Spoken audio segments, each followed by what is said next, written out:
So I was told that you were expecting some notes from me at the end of the session. Clear? We had dictation in the class. We'll be having the same dictation in the class. At the end of the session, we have sufficient material to read through. Don't worry about it. Clear? We'll be covering each and everything quite elaborately. Is it fine? Shall we start? Start kar sakte hain? Okay, clear. So, is it fine? I think, yeah, all of them were there in the class last. You have joined from today, clear? In the last class, I'll let you know briefly, those who have joined today, you also have joined today, clear? We have discussed the syllabus of modern Indian history. We have started the first topic mentioned in GS paper 1, that is history of modern India from the mid 18th century, clear?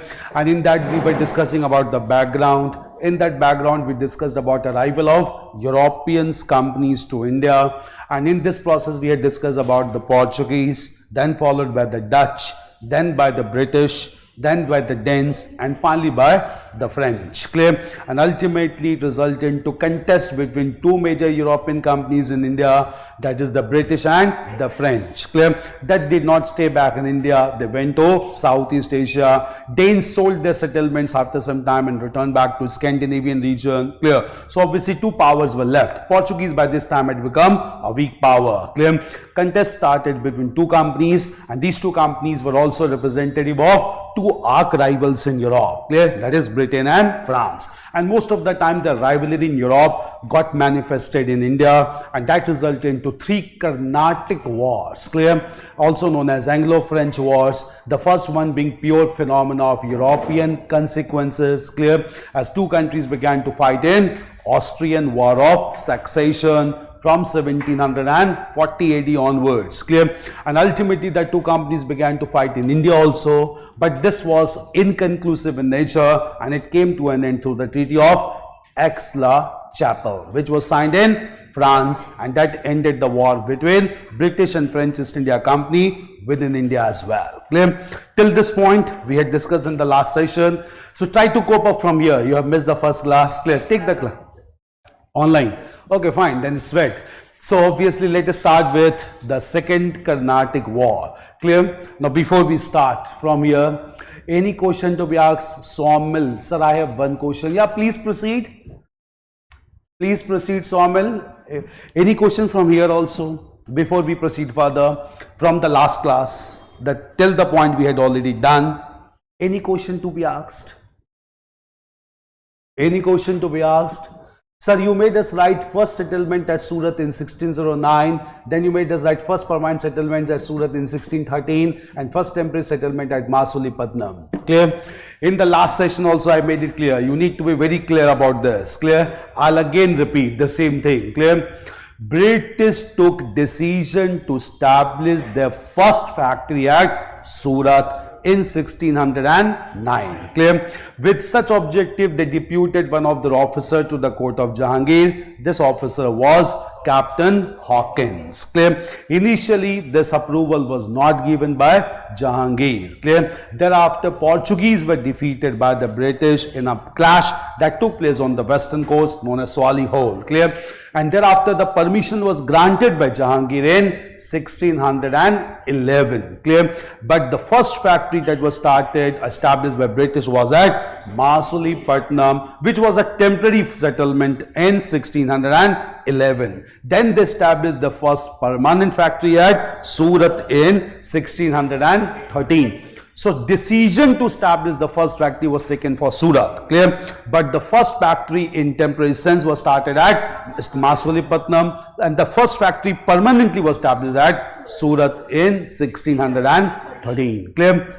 Is it clear? You need to be very clear in this, because you get questions on settlements and all. We had discussed the first settlement almost every company, clear? They're starting with the Portuguese, ending with the French.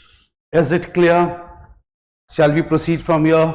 No, just understand. We'll understand the second Karnatic war from here, which is the second Anglo-Mysore war. Another question, sir, what is the significance of Masulipatnam, as every European came there? Yeah, clear? Importance of Masulipatnam, importance of Surat. You need to understand this thing, clear? Coastal regions, clear? In fact, clear, we all need to understand what was the importance, clear? all Europeans came through the maritime route towards India.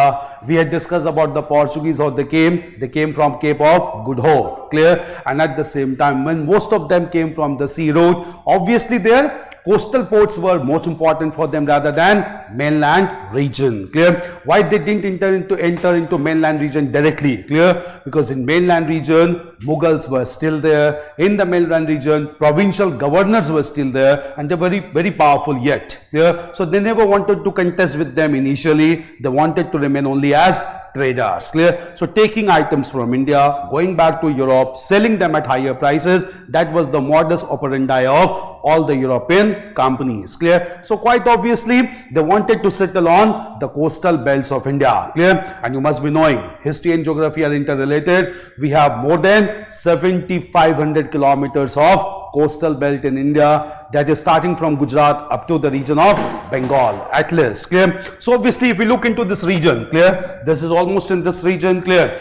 Portuguese were coming from this side, that is the Arabian Sea region, clear? And Portuguese got settled down first of all in the region known as the region of Calicut, clear? Portuguese in course of time also established control over the region known as Goa, clear? And after Goa, they also established control over the region of Daman and Diu, clear? Island of Bombay was also under Portuguese. So this region was dominated by the Portuguese, clear? And that is also known as Blue Water Policy of Francisco de Almeida, clear? After this, the eastern coast was left, so quite obviously they wanted to dominate on eastern coast as well. And after this, when the Dutch came, the Dutch established the first factory at Masulipatam in 1605. Masulipatam located in this region on Andhra coast, clear?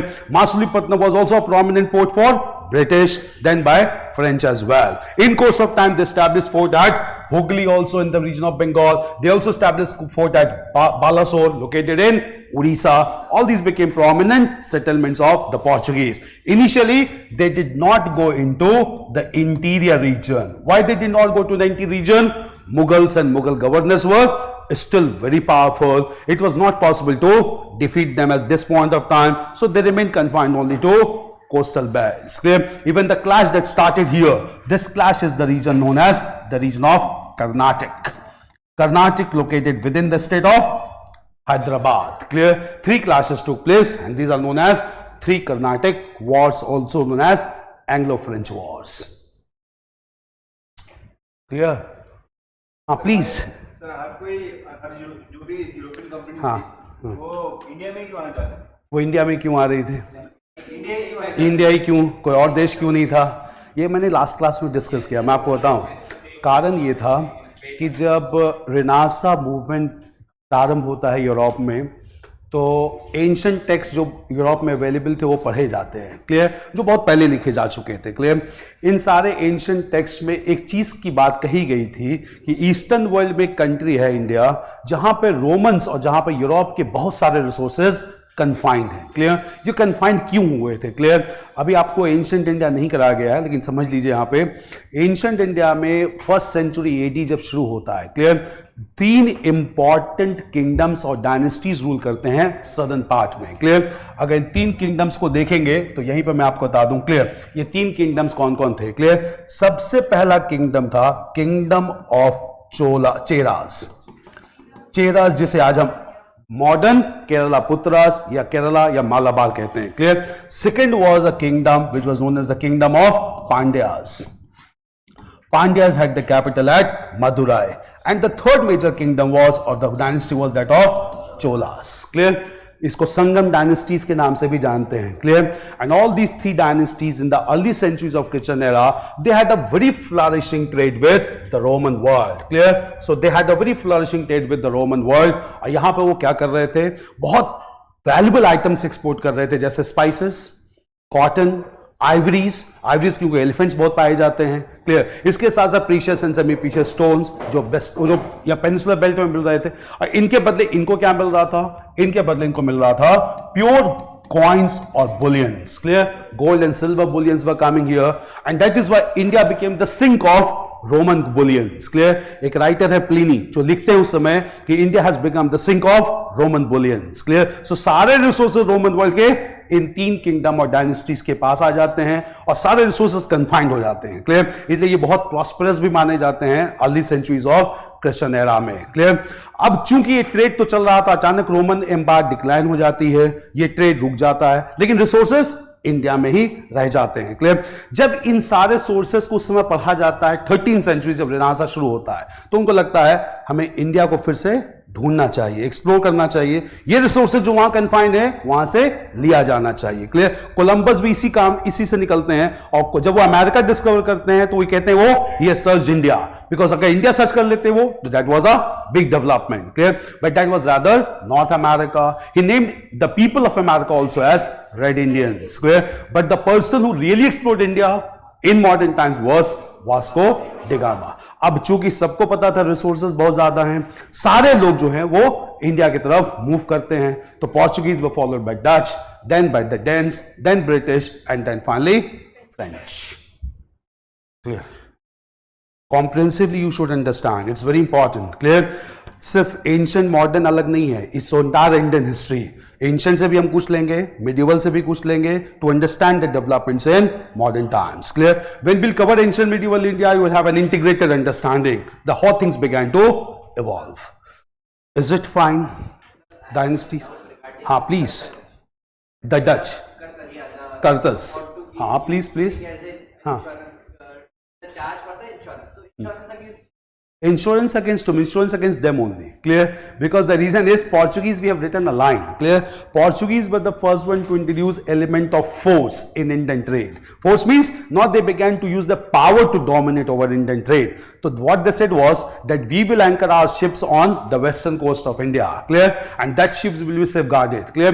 If Indian rulers also want to anchor the ships on the western coast, clear, they will have to ensure the safety from us. Clear? In case anything happened and the ships get confiscated, we will not be responsible. Clear? So they wanted that if Indians want their ships to be insured, they need to pay amount to us as an insurance amount. Clear? And that any ruler who purchased that insurance, they were given a certificate of security known as Kartas. Clear? Kartas was a manifestation of blue water policy. Clear? So Portuguese began to dominate the entire western coast of India, and since they dominated the western coast, they wanted all benefits to be acquired, and that is why they started to apply force. Clear? And that is why Portuguese assassinated Bahadur Shah also, and they took away Daman and Diu. So it was not revolted by the Indians, but at that time Mughal were very strong. No, very valid thing. Why the Mughals did not retaliate? Why Mughals did not stop them at this point of time? Any idea why Mughals did not stop? True, Mughals were very powerful. Those who are coming for the first class, try to cope up from here. Clear? Why Mughals did not retaliate? Please. Mughals were at the peak. Jahangir was ruling. After Jahangir, we had Shah Jahan. Shah Jahan, Aurangzeb. Aurangzeb, during the reign of Aurangzeb, Mughal Empire reached its zenith. Clear? Maximum Indian subcontinent ruled by a single monarch was under Aurangzeb, not even Akbar. Aurangzeb took Mughal Empire to southern part of India when he conquered Bijapur and Golconda. Territorial limit was under zenith was under Aurangzeb only. But why not they stopped? That's a valid thing. They should have stopped. But Mughals by this time had reached up to southern India. 1686. We'll discuss in medieval India. 1687. Clear? In these 2 years, Aurangzeb's army conquered the 2 remaining independent provinces of South India, Bijapur and Golconda. Bijapur corresponds with modern Karnataka. Golconda corresponds with modern Telangana and Andhra Pradesh. Clear? So Bijapur and Golconda were conquered by Aurangzeb. Aurangzeb failed only at one point. Clear? And that point was in Assam. Clear? The Mughal forces attacked Assam, and at this time Ahoms were ruling in Assam, and Ahom ruler Lachit Borphukan defeated Mughal forces on the banks of Brahmaputra, which is known as Battle of Sarai Ghat. Ahoms are very important for examination culturally because the graves constructed for Ahom warriors, these graves in Assam are even now known as Moidams. Clear? And these Moidams this year has been selected as World Heritage Site from India. 43rd site from India is the graves of Ahoms known as Moidams in Assam. Lachit Borphukan is still known as hero of Assamese nationalism. 24th November every year is celebrated as his birth anniversary all across Assam. Clear? Very important one. So Aurangzeb faced a huge defeat. Now I'm hinting you, Aurangzeb could not be successful here in Assam. Clear? He defeated, or Mughals were defeated on the banks of Brahmaputra, the known as Battle of Saraighat. Now tell me with this hint, why Mughals did not intervene here? Hint has been given to you. Why Mughals? Vijayanagar. Vijayanagar ended in 1565. Battle of Talikot. Bahmanis defeated Vijayanagar. Huh?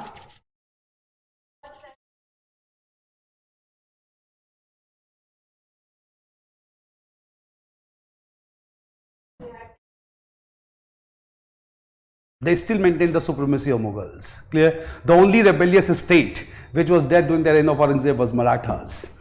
Shivaji revolted against Aurangzeb. Clear? Okay. And after Aurangzeb, the revolt was led by Banda Bahadur, the Sikh leader from Punjab. Sikhs and Marathas revolted. Clear? And Sikhs Marathas along with Rajputs and Rajputana. Clear? Rajputs revolted against Aurangzeb. Clear? Reason, conceptually, that is the best thing to understand. Clear? Mughals did not retaliate against these things. Clear? The reason is, clear, Mughals were very powerful on land. Clear? They had Mansabdari system, they had cavalry. Clear? Mainstay of Mughals was cavalry. Cavalry means chariots driven by horses. Clear? Since they came from Central Asia, they were very powerful on land. Clear? But at the same time, they were equally weak on sea front. Clear? Mughals never established any naval power. Clear? So that was the major weakness of the Mughals. So Mughals were very powerful on land. Mughals were equally weak on sea frontier. And all these powers, Portuguese, British, French, they were powerful on sea front. Clear? In fact, Britain is known for its naval supremacy all across the world. Clear? Since naval power was not developed with the Mughals. Clear? Even Mughals knew they cannot stop them on the coastal belt or the sea frontier, because sea frontier is defended by them and Mughals are very weak on sea front. Clear? That is the reason why Aurangzeb had to face a tough challenge from Shivaji. Shivaji was created a large naval power. Clear? In fact, Shivaji was known for creating the first modern naval power in India, and that is why of late last year only, the emblem of naval power of Shivaji has been adopted as the emblem of Indian Navy. Clear? It has been decided by Government of India to have the naval symbol of Shivaji as the royal symbol for Indian Navy. Clear? Why Mughals got defeated Lachit Borphukan on banks of Brahmaputra? Because they fought on sea front, waterfront. Clear? And Mughals were very weak on waterfront. Clear? Mughals were very strong on land. Mughals were equally weak on sea front. Conceptually, if you understand things, you will come to know many things. Clear? You understand these things very properly. Clear? So Mughals were superpower, no doubt. Clear? But superpower only on land, not on sea front. Clear? And that is why the sea front was dominated by Europeans, especially British and the French, leading to 3 Anglo-French wars. It's clear. You need to have comprehensive understanding. Clear? Only mere facts, figures will not play. You have to understand things in a very comprehensive sense. Clear? So that's what I encourage. Keep on asking questions. Clear? It unfolds many dimensions as well. Clear? Because they were engaged in the northeast. Northeast, yeah, because Ahoms defeated the Mughals, and that's a very important battle, Saraighat. Lachit Borphukan is very important for examination. Assam is being projected as a very important region for national movement as well. Clear? Is it fine? Any other thing to be asked? कुछ और पूछना है? Any question? Any question to be asked? Okay, fine. Clear? Now we'll discuss about the Second Anglo-French War, also known as the Second Karnatic War. Now you need to understand from here. Clear? Some major equations has to be understood. Clear? It is not as simple as the first one. Clear? First and Third Karnatic War was largely manifestation of European conflict, but the Second Karnatic War was largely due to domestic political equations within India, largely in the states of Hyderabad and Karnatic. Clear? Now what was this development? We'll understand. Clear? Hyderabad was a large province which was established as an independent province by a Mughal governor only in 1724. Clear? This Mughal governor was named as Chin Kulich Khan. Clear? He established independent state of Hyderabad in 1724. Clear? After establishing Hyderabad as an independent province, when he began to rule, he adopted the title of Nizam-ul-Mulk Asaf Jah. Clear? And from here started a dynasty in Hyderabad known as Asaf Jahi dynasty. Clear? Since he adopted the title of Nizam-ul-Mulk Asaf Jah, clear? From here, all the rulers of Hyderabad are named as Nizams. Clear? So all the rulers in other provinces were known as Nawabs. Clear? Only in Hyderabad, the rulers were known as Nizams, because obviously he took the first one took the title of Nizam-ul-Mulk Asaf Jah. Clear? Within the state of Hyderabad, there was Suba or province known as Karnatic, which was given autonomy by Nizam-ul-Mulk only. The first ruler of Karnatic was Dost Ali, who was contemporary of Nizam-ul-Mulk. Clear? And when Dost Ali died in the region of Karnatic, clear, Nizam-ul-Mulk only appointed a member of his family as the next ruler of Karnatic, and this person was named as Nawab Anwaruddin. Clear? So Nawab Anwaruddin and at the same time Nizam-ul-Mulk were ruling in Hyderabad and Karnatic. Clear?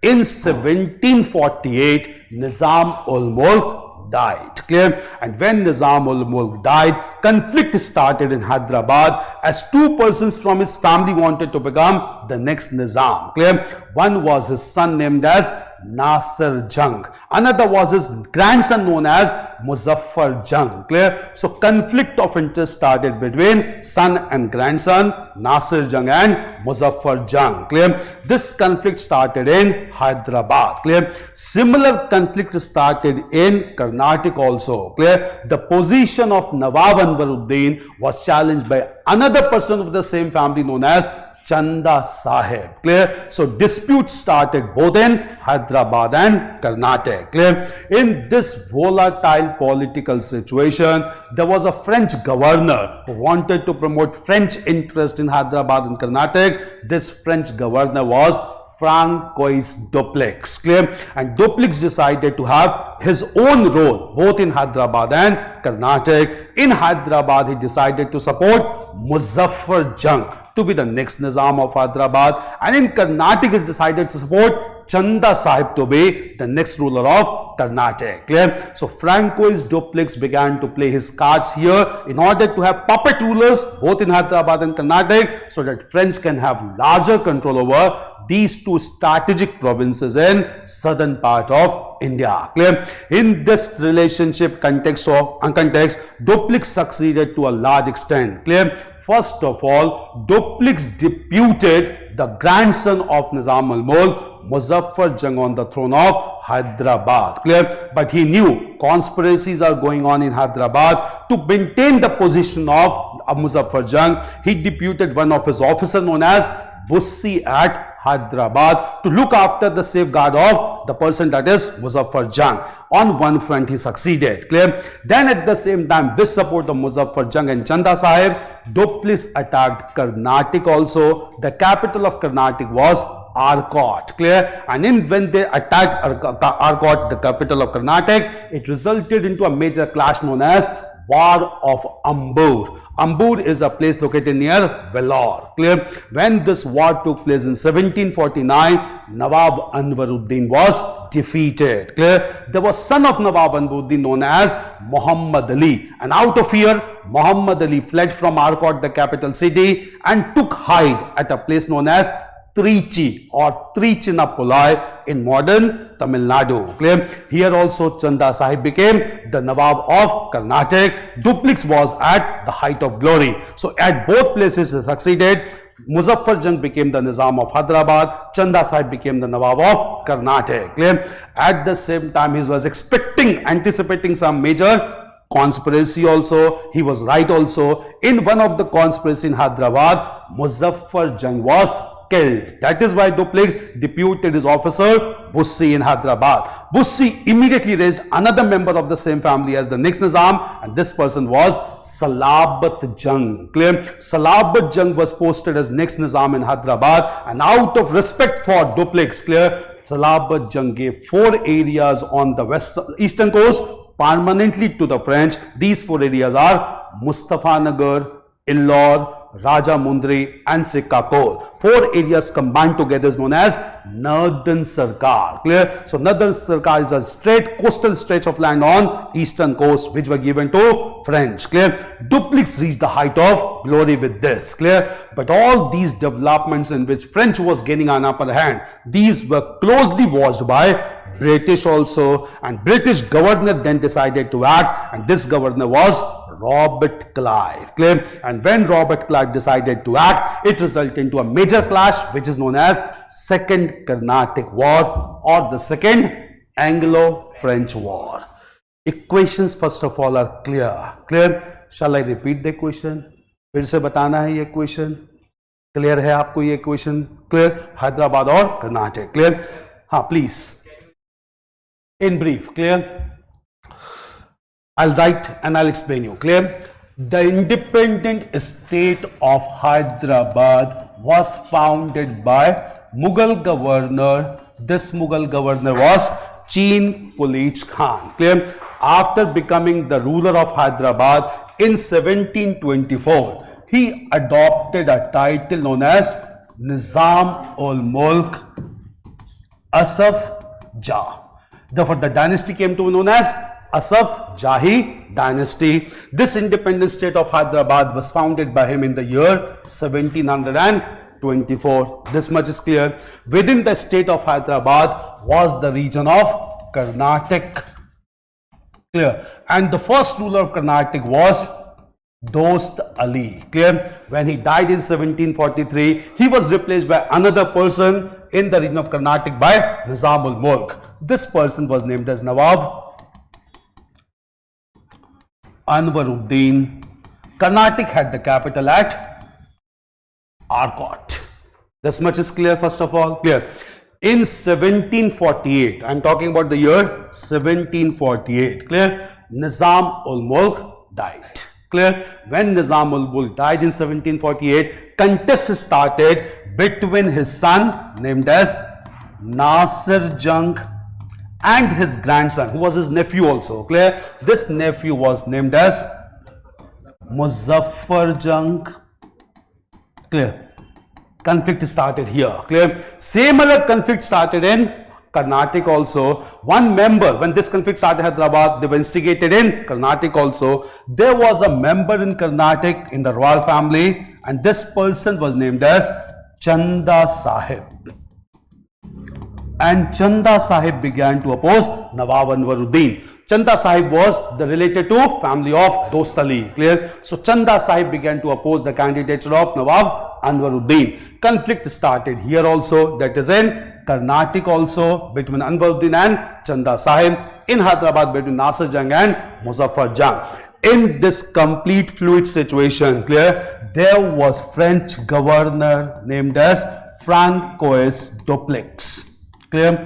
He decided to promote French interest here, and Francois Dupleix decided to support Muzaffar Jung in Hyderabad and decided to support Chanda Sahib in Karnataka. Clear? In this situation, clear. First of all, Dupleix succeeded in appointing Muzaffar Jung as the Nizam of Hyderabad. But to protect the position of Muzaffar Jung, he deputed his officer in Hyderabad, that is Bussi. Clear? Thereafter, with this success, now Francois Dupleix with Muzaffar Jung went on to attack the capital of Karnatic, Arcot, and defeated Nawab Anwaruddin in a battle which is known as Battle of Ambur, 1749. Ambur is a place located near Vellore. Clear? He was defeated in the Battle of Ambur. Out of fear, there was son of Nawab Anwaruddin known as Muhammad Ali. Clear?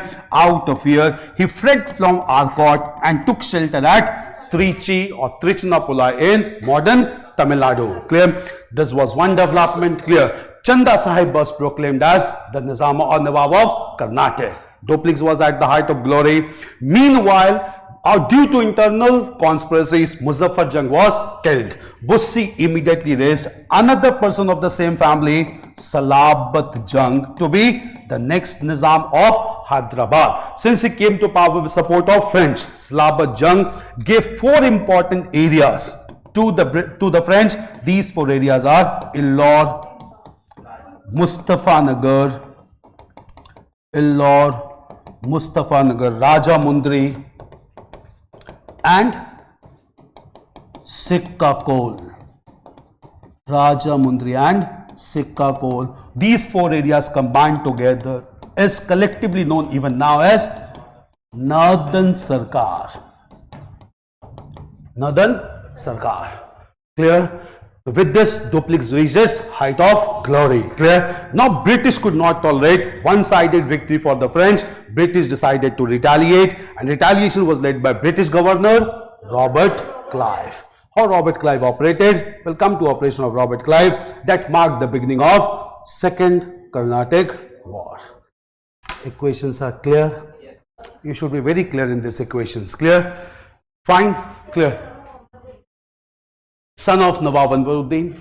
He was supposed to become the next Nawab. Clear? But he fled because of fear of Dupleix. Clear? And took shelter at Trichy, also known as Trichinopoli. So Chanda Sahib was proclaimed as the ruler. How come Chanda Sahib came abruptly? Chanda Sahib was under the custody of Marathas. Clear? He was released by the Marathas. He came here and Chanda Sahib began to oppose the position of Nawab Anwaruddin. Clear? Governor, he was not the governor, he was officer of Dupleix. Officer, deputed by Dupleix to look after the safety of Muzaffar Jung. He knew conspiracies are going on, Muzaffar Jung may be killed any time. Muzaffar Jung was killed also. Clear? Bussi was ready. He immediately raised Salabat Jung to be the next. I hope you understand Northern Sarkar. I'll let you know Northern Sarkar. You know about the region of Northern Sarkar? Just correlate the region of Northern Sarkar also. Clear? Northern Sarkar. Clear?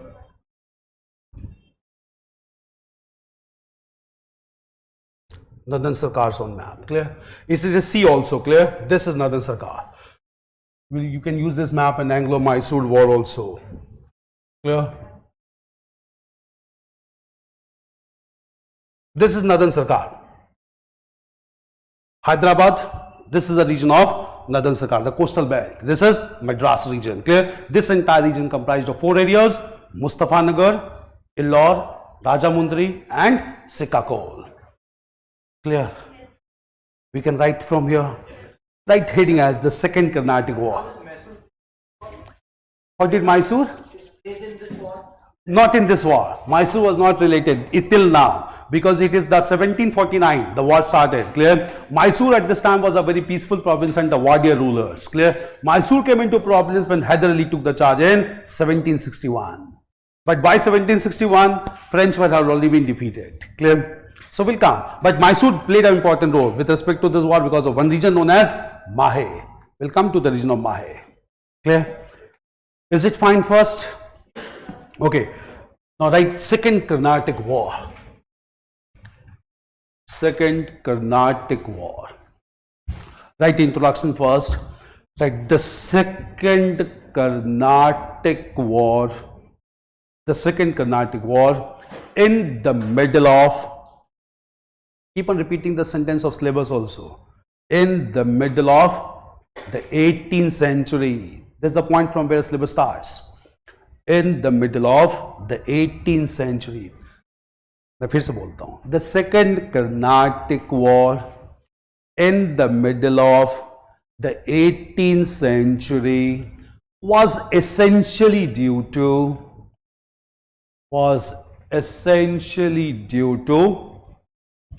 domestic politics. Essentially due to domestic politics in India. Domestic politics in India. Clear? Right. In 1748, the ruler of Hyderabad, Nizam-ul-Mulk Asaf Jah. The ruler of Hyderabad, Nizam-ul-Mulk Asaf Jah. The ruler of Hyderabad, Nizam-ul-Mulk Asaf Jah. As I told you, just go through the names twice or thrice. You have to identify in prelims. Clear? Nizam-ul-Mulk Asaf Jah died Died 1740. DIED, Nizamul Sabja died. That led to conflict between his son. That led to conflict between his son. Conflict, CONFLICT, conflict between his son Nasir Jung, and his grandson Muzaffar Jung, Muzaffar Jung. There's one thing clear, right? Meanwhile, similar dispute emerged. In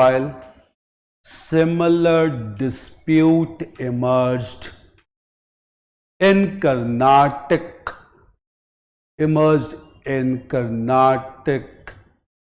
as position of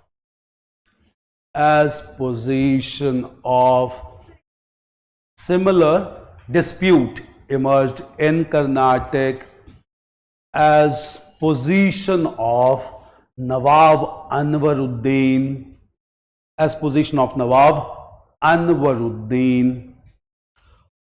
challenged by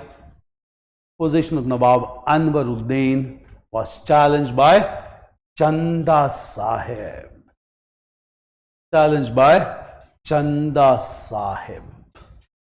Clear? Chanda Sahib. Okay, clear.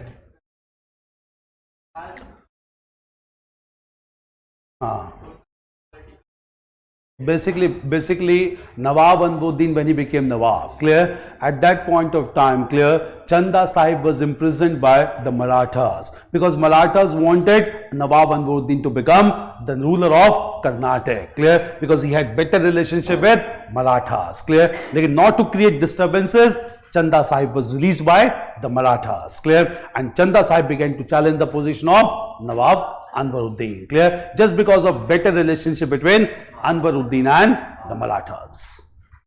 चूंकि अनवरुद्दीन का Maratha support कर रहे थे, नवाब अनवरुद्दीन को वहां के ruler बनाना था वहां पर उस समय, इस कारण उन्होंने चंदा साहिब को अपनी कस्टडी में ले लिया, क्लियर. बट अब इस समय 1748 में चंदा साहिब को उन्होंने रिलीज कर दिया. चंदा साहिब फिर से नवाब अनवरुद्दीन को पोजीशन को चैलेंज करते हैं, बट इस समय तक फ्रेंच आ चुके थे सदर्न पार्ट में, clear.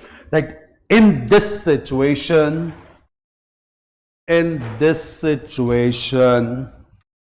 French governor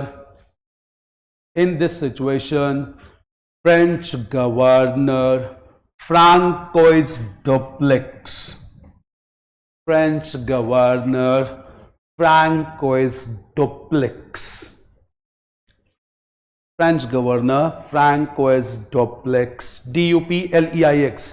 Dupleix, decided to support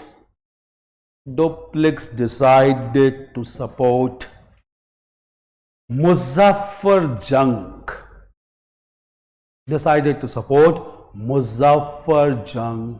in Hyderabad, and Chanda Sahib in Karnatic.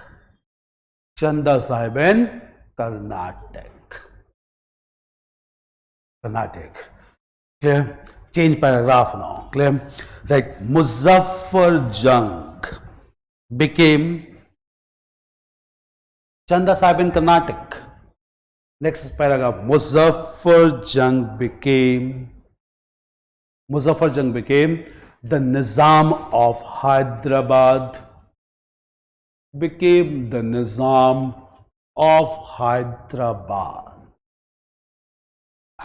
And to protect his position,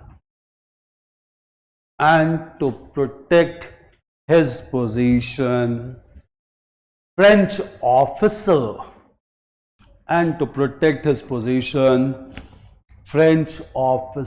Bussy was deputed.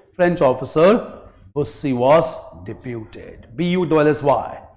Bussy was deputed.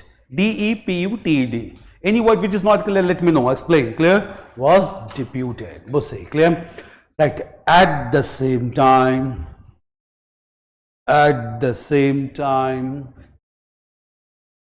Duplex defeated Nawab Anwaruddin. Duplex defeated Nawab Anwaruddin in the clash of, it's very important clash, in the clash of Ambur. Ambur. Ambur is located near Vellore. Clear? In the clash of Ambur in 1749. Ambur in 1749. Clear? Right. Out of fear. Next sentence. Out of fear. Son of Nawab Anwaruddin,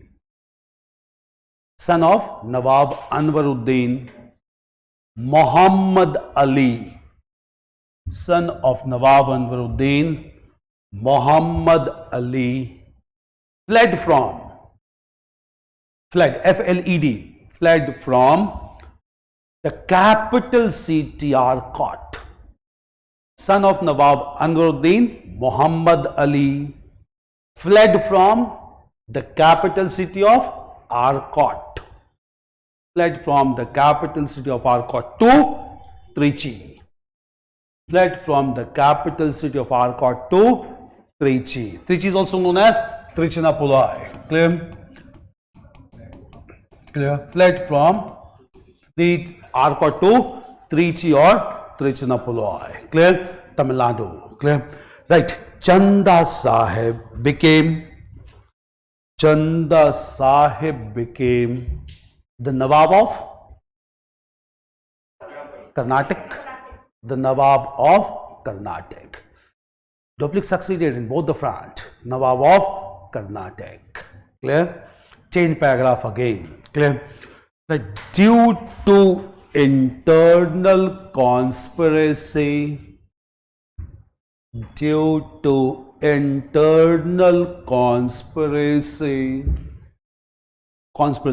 Muzaffar Jung died.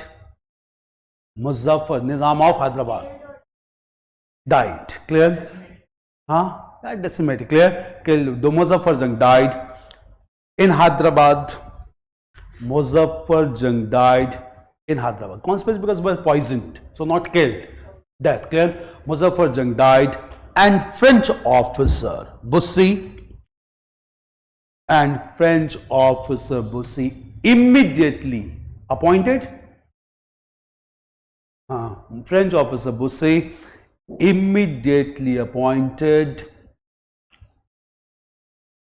मैं फिर से repeat करूं. French officer Bussy immediately appointed Salabat Jung as the next Nizam. Salabat Jung as the next Nizam. Bussy immediately appointed Salabat Jung as the next Nizam. Clear? Salabat Jung as the next Nizam. Clear? Right. The new Nizam, that is Salabat Jung, the new Nizam surrendered 4 regions. The new Nizam surrendered, gifted in fact, surrendered 4 regions to the French. 4 regions to the French region as Ellore, Mustafanagar, as Ellore, 4 regions as Ellore, Mustafanagar, Rajamundry and Sikkakol. Very important for prelims. Clear? As and Salabat Jung, the new Nizam surrendered the 4 regions as Ellore, Mustafanagar, Rajamundry and Sikkakol. Sikkakol, Chicacole, Sikkakol, collectively known as Sikkakol, collectively known as Northern Sarkar. Collectively known as Northern Sarkar.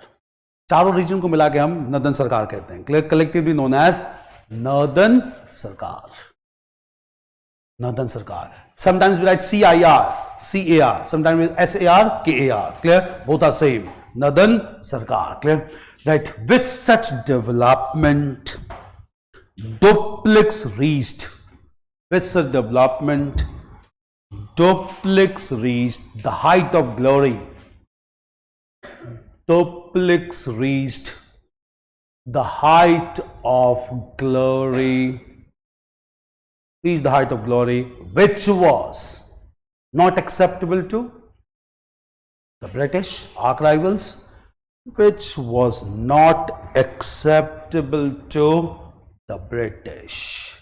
Now we'll understand. Clear? Now retaliation by the British marked the beginning of second major Karnatic War. Clear? Understand how British retaliated. Clear? You get a question in mains examination. We'll discuss that question also, which is very important for mains asked from this topic. Clear? Previous questions, keep on looking. You need to understand the trend. Clear? Now what was the approach of British? Clear? Even at this time, please. What is a clash? Because war and battle you have yesterday. Clash. Clash is basically, it is not a battle. It is normally a war. Clear? Clash basically means that it is always goes for more than one day. If it is battle, we have to specifically mention that it was a battle. Clear? So clash is obviously the smaller version of war, but it is more than of battle. Clear? So normally we title as clash. Clash basically it goes for more than one day, but it is not for years. So we cannot call it typically as war. So we normally use the term clash. Differences between battle and war. Clear? When it's battle, we have to specifically write the date. Make it very clear. Clear? That is the trick to remember the dates. Not all the dates to be remembered. Dates of battles to be remembered. And it was largely one day affair. It was normally a one day match. Clear? So you need to know the date also. Clear? Wherever it's battle, we'll come to the date also. Clear? Now, what was the approach of British? Just understand. Clear? British East India Company was headed by its own governor. This governor was equally very powerful, that is Robert Clive. Clear? Robert Clive could not tolerate such a rapid rise of French in Hyderabad and Karnataka. Clear? And that is why. Clear? Robert Clive decided to act now. Clear?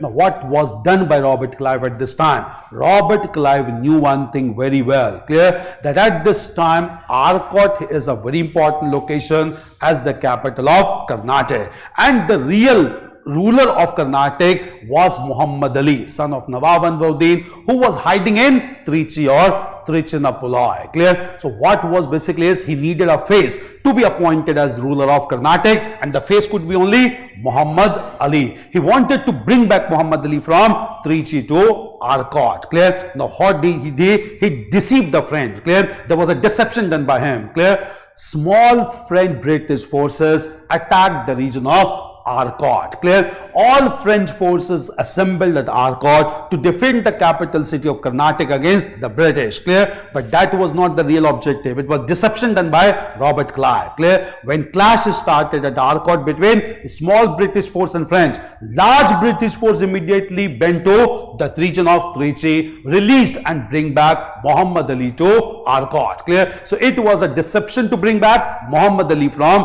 Trichy to Arcot. Clear? And when Muhammad Ali was brought to Trichy and Arcot, then British French forces at this time completely attacked the French forces, and after defeating the French forces, clear, Robert Clive was about to, or rather was successful in appointing Muhammad Ali as the Nawab of Karnataka. Clear? From here the real clash started between British and the French. Clear? And when this clash started from 1749, this clash went on in Hyderabad and Karnataka for 5 years. Clear? British went on fighting against the French, French went on fighting against the British. Clear? But since this war proved to be a prolonged one, it went on for 5 years. French government was taking all decisions about this company at Paris, because yesterday only we had discussed it was a pure government owned company. Clear? So French government at Paris realized it cannot afford to fight for such a long time, because they went to India to earn commercial profit rather than to indulge into unnecessary wars. Clear? And since no solution was coming out of this war, clear, French government at Paris requested the British East India Company to end the war. Clear?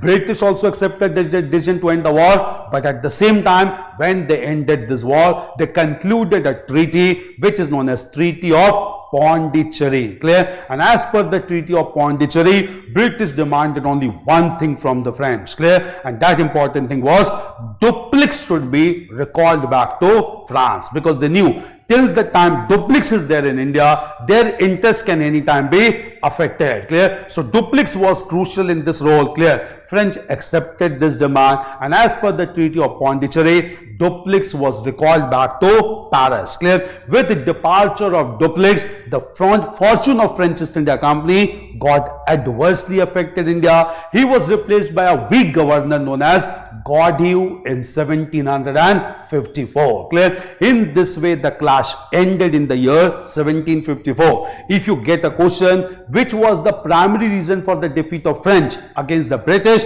the most important factor was British East India Company was a purely private company and took all decisions on its own. But French East India Company was a government company, and their decisions were taken at Paris and France. Clear? So primary factor was not military. Primary factor was decisions taken by French government at Paris, and that was not the case with British, which was purely private trading company operating in India. Clear? This major war continued for 5 years, led to the departure of duplix from India to France. Clear? Right here. Clear? Right. The French.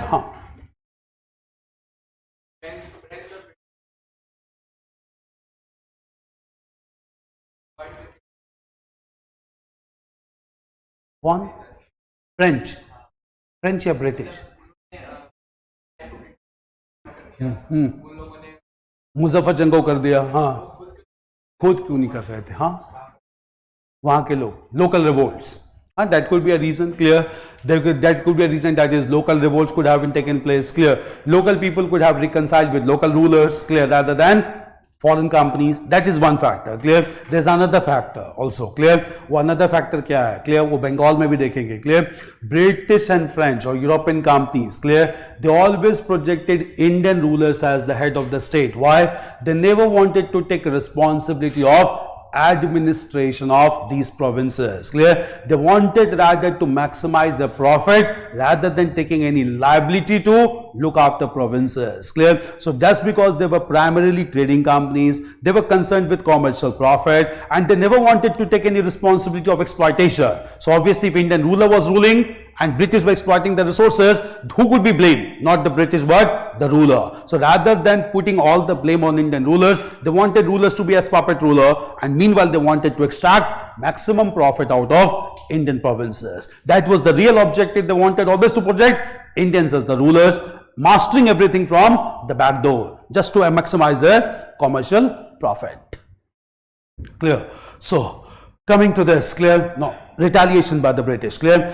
Right? The British governor Robert Clive. The British governor Robert Clive led a surprise attack on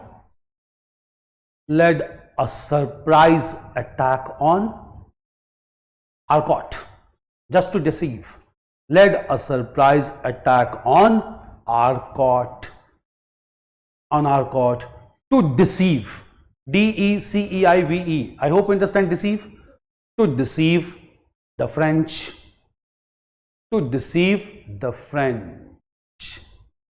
This is the French. Clear? Right. Meanwhile, British brought back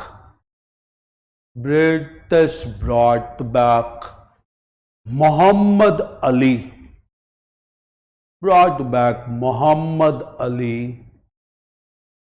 To Arcot.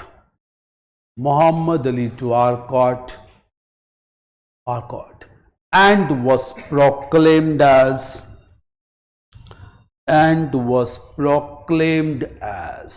the Nawab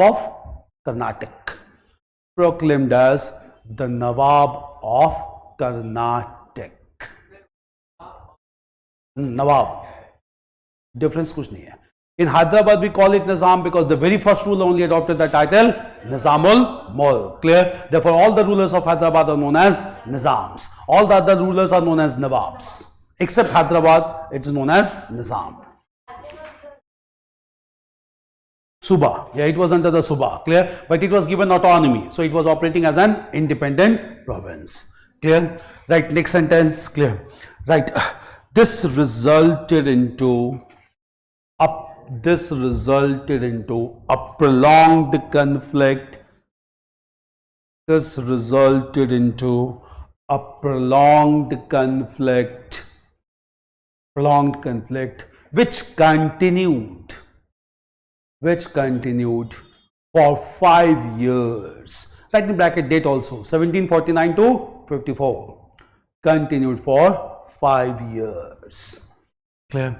Right. Finally, the French government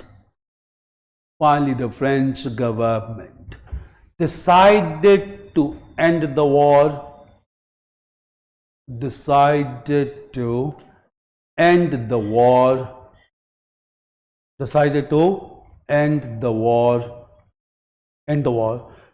was concluded by the Treaty of Pondicherry. Right, Pondicherry only. The name of treaty is Pondicherry. The place is now known as Puducherry. Clear? By the Treaty of Pondicherry. Clear? Right. According to this treaty, Dupleix departed from India.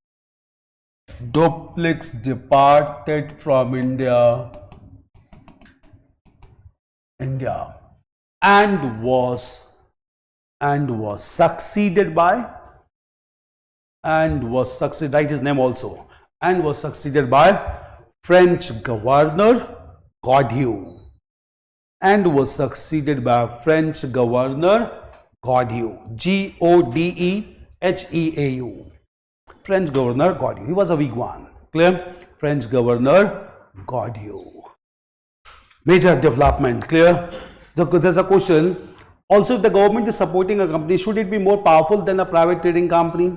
That is very valid one. Because we are discussing that the major factor that led to the defeat of French was French being a government company, British being a private company. Question is that if any company is supported by government, it should be more powerful or rather than a weak. Why it got defeated by the British? And why it is said it was the major factor for the defeat of French?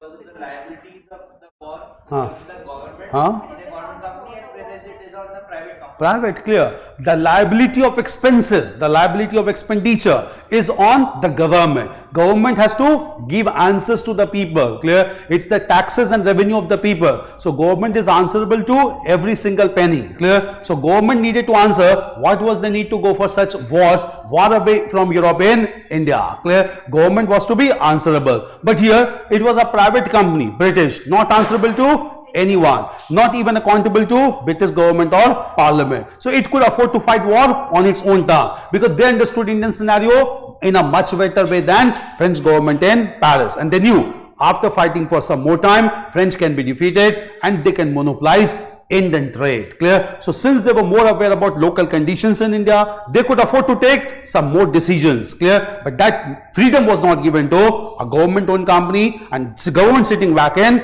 Paris in Europe, clear. So that is why it is said that the primary factor that led to the defeat of French was French being a government company rather than a private or exclusive trading company, clear. This is one major factor. This was Second Karnatic War, ended with departure of Dupleix, and from here fortune of French East India Company got affected. No territorial adjustment was done. All areas under French still remained under the control because only one thing was demanded by British: recall back Dupleix from India. Dupleix departed from India in 1754, which was a big relief for British East India Company. Clear? Now after this, clear, when this war ended, and this war ended without any conclusive result, because only thing was Dupleix departed from India. Clear? After some time again, the two respective companies began to fight, this time not because of domestic politics in India, but this time again because of global phenomena. Clear? And that resulted into third clash known as the Third Karnatic War. Now what was the global phenomena at this time? We need to understand carefully. Clear? As we had discussed, Britain was the first country to start the process of imperialism and colonialism after industrialization. Clear? So Britain began to acquire colonies in Asia, Africa, and even North America. Clear? After Britain, the second country to catch up with imperialism and colonialism was France after industrialization. Clear? And in this process, France also went to North America. Clear? And in the region of North America, Britain established colonial control along the Atlantic coast. Clear? This region was divided by British into 13 British colonies along the Atlantic coast. Clear? Do understand roughly the map of United States also. We'll come to discuss in world history. Clear? If we look into United States, it is almost in this shape. Clear? This is the country of United States. This is Canada. The line dividing Canada and United States is known as 49th parallel. Got this question prelims this time. 49 parallel divides Canada and United States. Clear? You get such questions in prelims off and on. Clear? This is the region known as Pacific Ocean. On one side we have Pacific, on another side we have Atlantic. Clear? This region is a part of America which is known as the region of Florida. This was the region discovered by Columbus. Clear? Then we have Central America, that is Mexico, then islands like Caribbean islands, and then we have South America. South America largely under the control of Spain, also known as Latin America, except one country, that is Brazil. We had discussed in the very first class. Clear? This America, British established control along the Atlantic coast that divided into 13 British colonies. Clear? Very important one. And these 13 British colonies ultimately fought against Britain only for independence, which is known in world history as American War of Independence. Clear? So American War of Independence was fought by British people only, who were settled in 13 British colonies against the home government, that is Britain, and that resulted into American War of Independence. And thereafter, these leaders only drafted the world's first written constitution, which is known as American Constitution, that came into force in 1789. Clear? Beside Britain only, the French established their colony in North America, and therefore French named this region as New France. Clear? This was given another name also, and this region was known as the region of Louisiana. Clear? So Louisiana, New France, was the colony of France. Clear? And this region was originally under the control of Mexicans, who later shifted to the southern part to establish their own country known as Mexico. Clear? This was the region. Clear? Since France established their control adjoining 13 British colonies, clear, all these colonies requested the home government in London to take action against France because both were arch rivals. Clear? Britain accepted the decision of 13 British colonies, declared war against France because of North America. This war started in 1756, went on for 7 years, and this war in global history is known as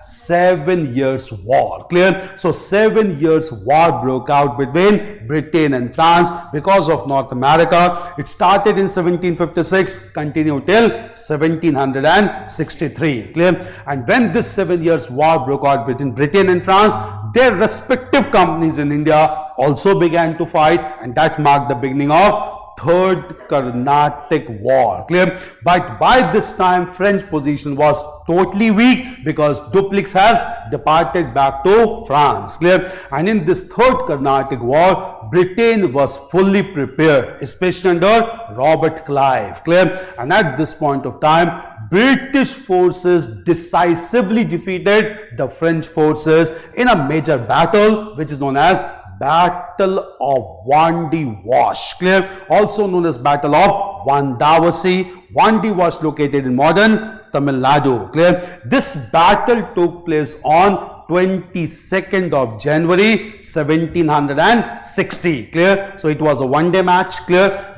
Decided on one single day. In the Battle of Wandiwash, French forces were defeated. Clear? French forces in this battle was led by its officer Count de Lally. Clear? And British forces were led by its military officer Sir Eyrecourt. Clear? And British defeated French in Battle of Wandiwash. Clear? Even though French were defeated, the war continued because still the two countries were fighting in Europe in 7 Years' War. Clear? This war finally ended between Britain and France in 1763 through a treaty known as Treaty of Paris, signed in the year 1763. And as per Treaty of Paris, clear, this decision was taken about India also, and under Treaty of Paris it was made clear France may have political control over some settlements in India, but France will not have any trade connectivity with India. Clear? So French East India Company was allowed to have only political control over some areas, but not to have any trade relationship with India. And France was allowed to have control over regions like Pondicherry, Yanam and Karaikal on the eastern coast of India and Mahe on the western coast of India. These four areas combined together became Union Territory of Pondicherry, which is known as Puducherry. Clear? So Puducherry as of now comprises of four areas, three on the eastern coast, one on the western coast. Clear? Three on the eastern coast known as Pondicherry, Yanam and Karaikal, and Mahe on the western coast. Clear? French were also given the right to have political control over one region, Bengal, known as Chandarnagar. Clear? So Chandarnagar was also retained under French control. Clear? Leaving aside this political control, France was prohibited to have any trade relationship with India, and this ultimately resulted into trade monopoly of British East India Company over Indian trade. Clear? These were three Karnatic wars, the third one also because of European phenomena. It's clear. Battle of Wandiwash, Treaty of Paris. Clear? Right about this. Next, clear? Right. In contrast to next paragraph, right, in continuity only. In contrast to the Second Karnatic War. In contrast to the Second Karnatic War, Second Karnatic War, comma, the Third Karnatic War, the Third Karnatic War was due to, the Third Karnatic War was due to global conflict, due to global conflict, clear? Right, Britain and France began to fight. Britain and France began to fight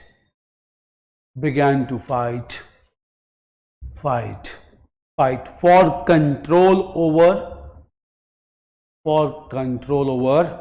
North America.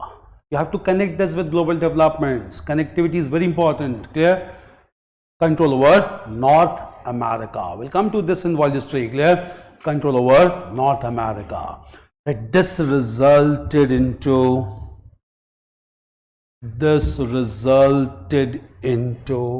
7 Years' War. This resulted into 7 Years' War. Resulted into 7 Years' War. 1756 to 63. 7 Years' War. Wars. And their respective companies in India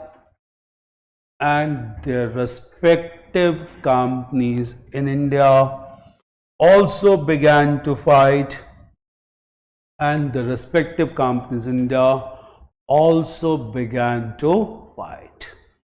Third Karnatic War began to fight. Clear? Right. During this war,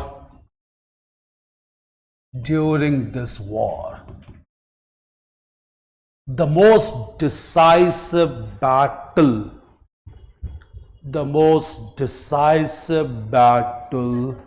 decisive, DECISIV, most decisive battle was fought at Vandi Wash. It's known as Vandavasi now. Clear? The most decisive battle was fought at Vandi Wash. Present Tamil Nadu. Fought at Vandi Wash on 22nd of January. On 22nd of January 1760. You need to know the date. Clear? 22nd of January 1760. Okay, right. In this battle, British military officer. In this battle, British military officer Sir Arcot. British military officer Sir Arcot defeated the French officer Sir Arcot, COOTEYRE. Sir Arcot defeated French officer Count de Lally. Defeated French officer Count de Lally. You need to have informations about battles. Clear? Defeated French officer Count de Lally. LALLY. Count de Lally. Remember this name, Sir Arcot. He also defeated Hyder Ali in the Battle of Porto Novo, 1782. Clear? Same one. Clear? So he defeated French officer in Battle of Vandi Wash. Clear? Right. This war, that is 7 years war. This war finally came to an end. This war finally came to an end by the Treaty of Paris. Came to an end by the Treaty of Paris in 1763. Treaty of Paris in 1763, whereby French East India Company,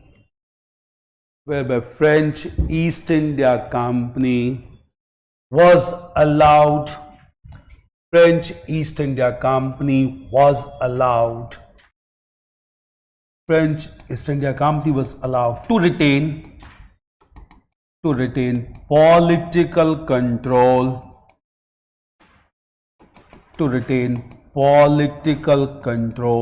over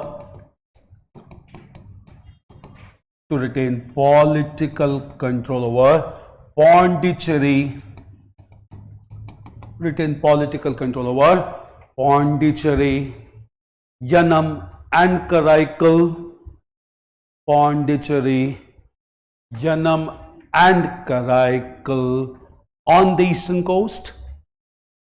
Pondicherry, Yanam and Karaikal on the eastern coast, and Mahe on the western coast. Now here Mysore is related. Clear? Because of Mahe only war took place later on. Pondicherry, Yanam and Karaikal on the eastern coast and Mahe on the western coast. All these four areas combined together right now is Union Territory of Puducherry. Clear? Why known as Union Territory of Pondicherry? Pondicherry is the largest one. Clear? So Puducherry of Pondicherry includes Pondicherry, Yanam, Karaikal as well as Mahe. Clear? Right. At the same time,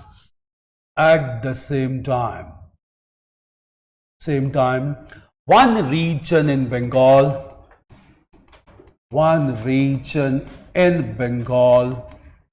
Chandarnagar. Sometimes it refers to Chandarnagar. Clear? One region in Bengal, Chandarnagar, was also left under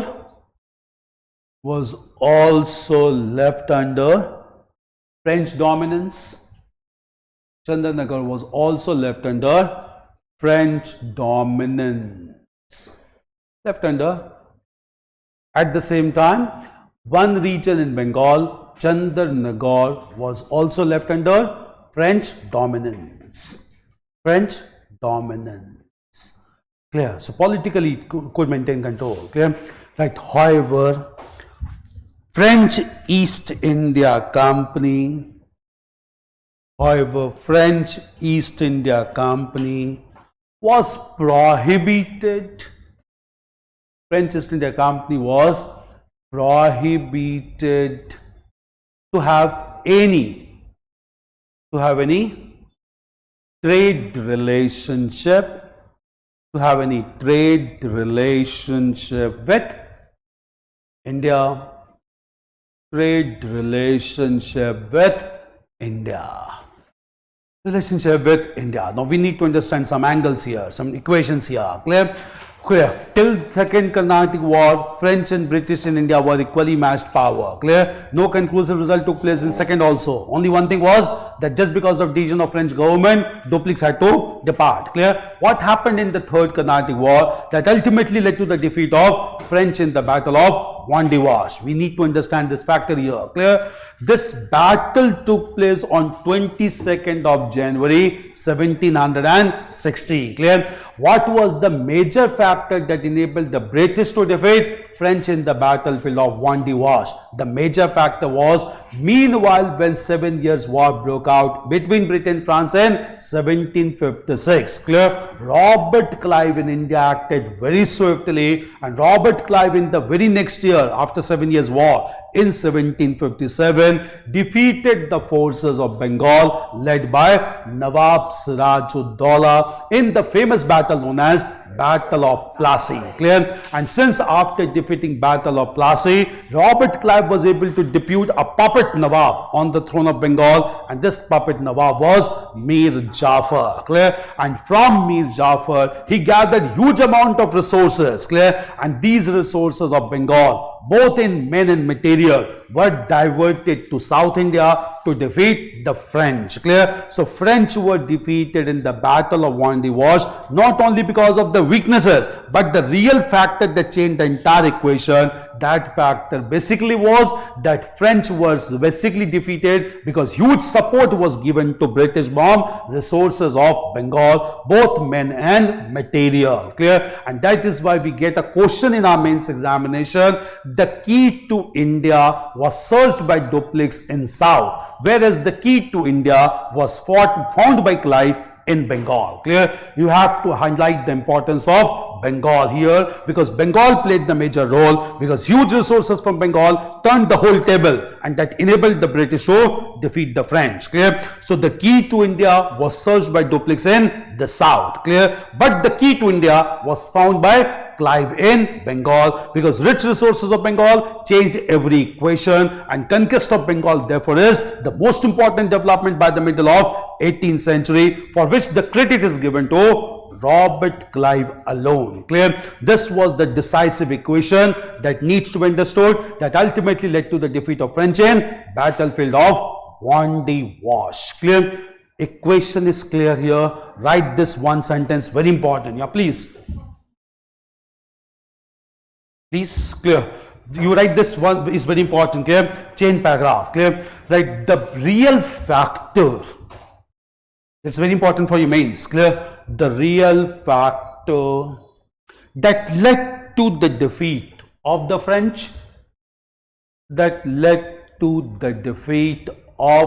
French, was rich resources of Bengal. Rich resources of Bengal exploited, not only used, rich resources of Bengal exploited by the British,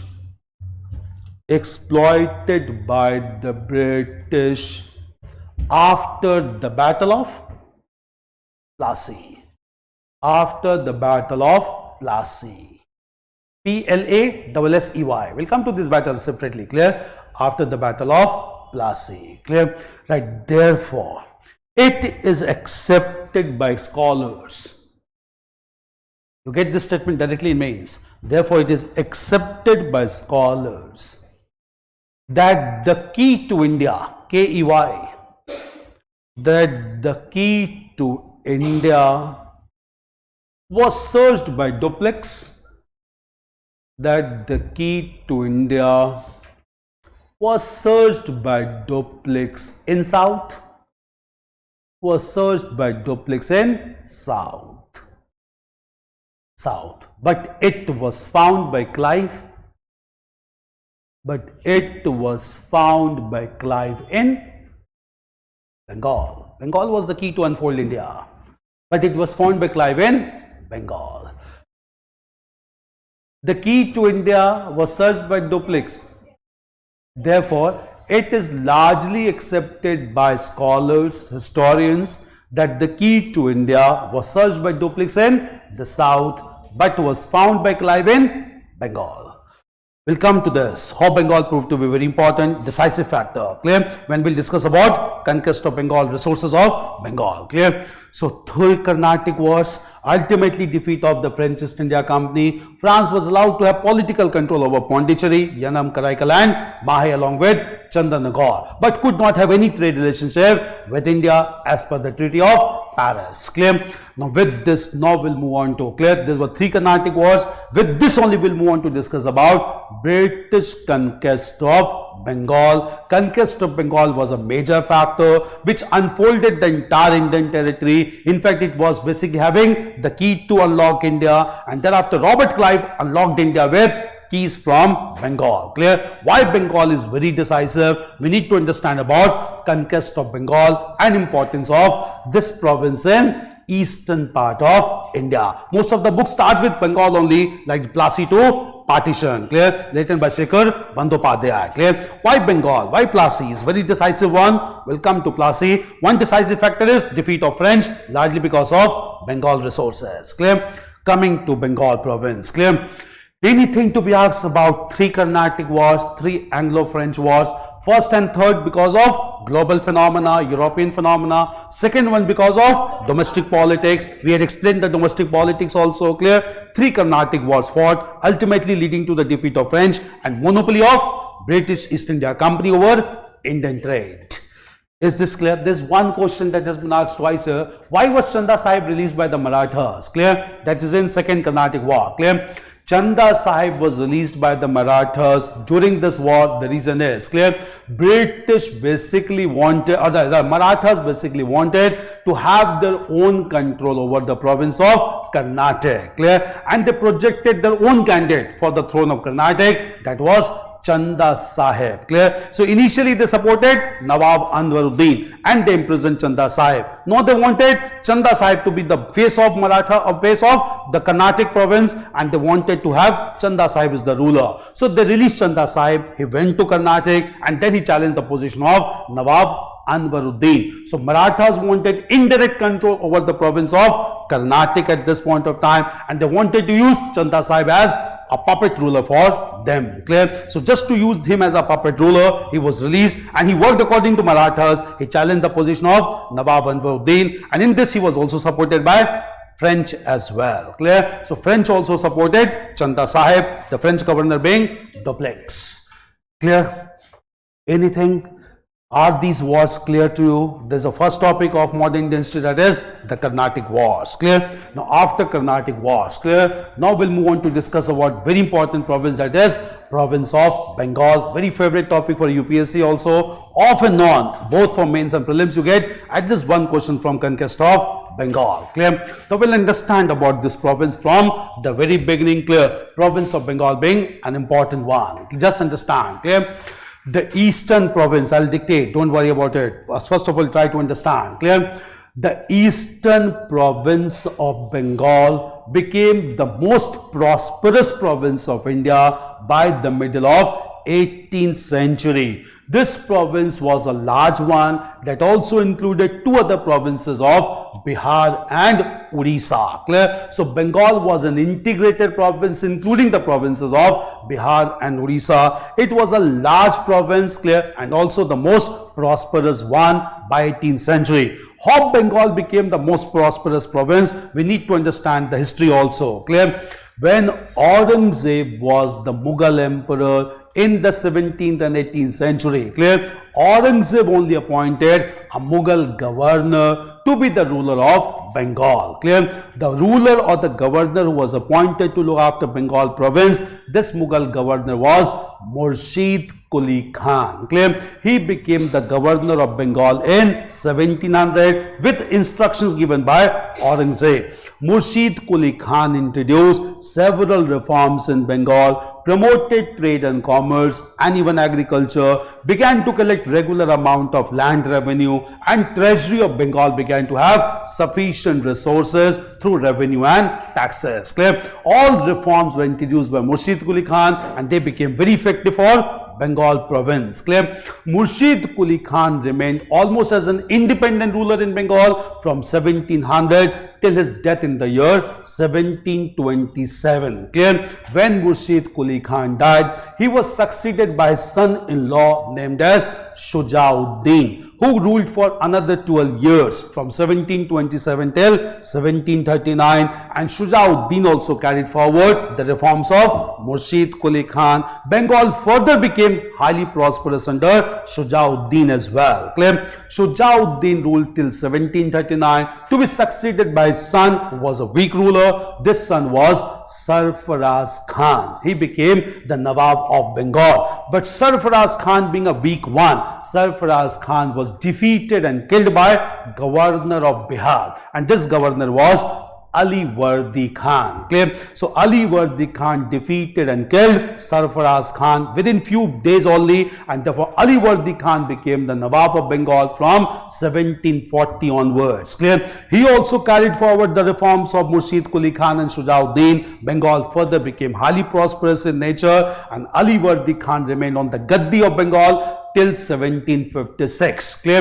In 1756, Ali Vardi Khan was succeeded by his grandson, who was a young and highly energetic person. This Nawab of Bengal was Siraj-ud-Dawla. Clear? He came to power in 1756, and Siraj-ud-Dawla wanted to have complete control over the province of Bengal. As soon as he came to the Gaddi, to the throne of Bengal, he issued an order whereby he wanted both British and French to stop their construction activities within the province of Bengal. Now, what was this construction activity? Clear? French by this time began to construct a large fort at Chandarnagar, because Chandarnagar was under the control of French. Clear? And meanwhile, at the same time, British East India Company had established a new and modern city in Bengal known as Calcutta. Clear? The modern city of Calcutta was established by the British by combining three adjoining villages. These adjoining villages are known as Govindpur, Sutnati and Kalikata. Clear? Based on this original village, that is Kalikata, Calcutta has been renamed as Kolkata in contemporary times. Clear? So three villages were clubbed together by the British to establish the modern city of Calcutta, and within the city of Calcutta, British also began to construct a large fort, and this fort was known as Fort St. William. Clear? And Nawab Siraj-ud-Dawla wanted both British and French to stop construction activities at Chandarnagar and Calcutta. Clear? French accepted the advice or order of Siraj-ud-Dawla. They stopped the construction work. But British did not honor the decision of Siraj-ud-Dawla. They continued with the construction work. Clear? And finally, Siraj-ud-Dawla decided to take action against the British. Clear? And in a surprise attack, Siraj-ud-Dawla proceeded from his capital city known as Murshidabad. Clear? Went to Calcutta, attacked the British forces, defeated the British forces, and British forces migrated from Calcutta to take refuge in a small island known as Fulta near Calcutta. Clear? Calcutta was brought under the control of Siraj-ud-Dawla. This attack took place on 15th of June 1756, and thereafter Siraj-ud-Dawla renamed the city of Calcutta as Ali Nagar. Clear? So Calcutta was renamed as Ali Nagar by Siraj-ud-Dawla, and he handed over this city to his trusted officer. This trusted officer was Manik Chand. Clear? So Manik Chand became officer in charge of Calcutta, and thereafter Siraj-ud-Dawla returned back to his capital city Murshidabad. Clear? But during this attack, clear, one important development took place which was projected by the British to tarnished the image of Siraj-ud-Daulah, and this incident in modern history is known as Black Hole Incident, also known as Black Hole Tragedy. Clear? What exactly was this tragedy known as Black Hole Tragedy or Black Hole Incident? Propagated by British officer J.Z. Holwell, but it was countered by the Indian writer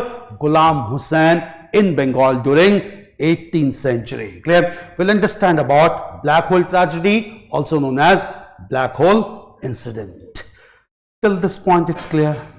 Starting with Murshid Quli Khan till the reign of Siraj-ud-Daulah, the latest Nawab, or rather the most aggressive person in Bengal province. Well, first of all, right till this point. Clear? Right here. Right. The province of Bengal. Heading, right, separate heading, the province of Bengal in the 18th century, right, separate heading, the province of Bengal in the 18th century, the province of Bengal in the 18th century. Clear? Right, introduction, right, the eastern province of Bengal, the eastern province of Bengal became the most prosperous province, became the most prosperous province by the middle of, always remember the syllabus, use the words, by the middle of the 18th century. Middle of the 18th century. Always stick to syllabus. UPSC has given the syllabus. Clear? By the middle of the 18th century. 18th century. Clear? Right.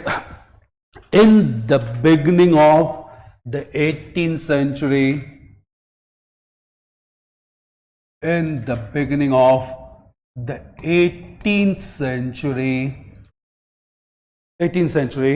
Mughal governor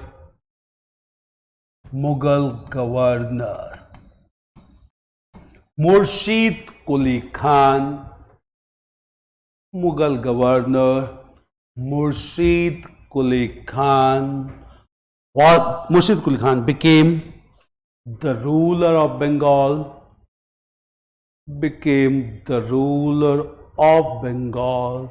and introduced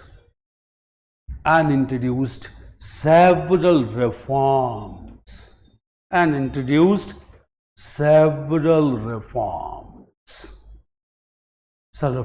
Clear? Like Bengal including the provinces of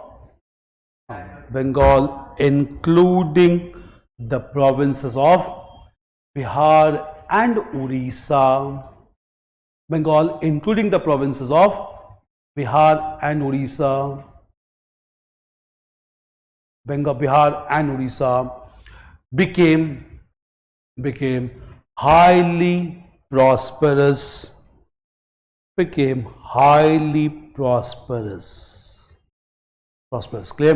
Right. Murshid Quli Khan was succeeded by his son-in-law,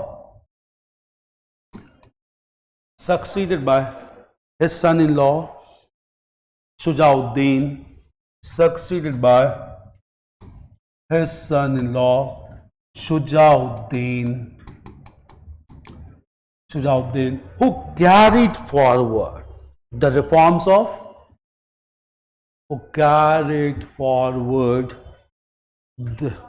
Shujauddin, who carried forward the economic reforms,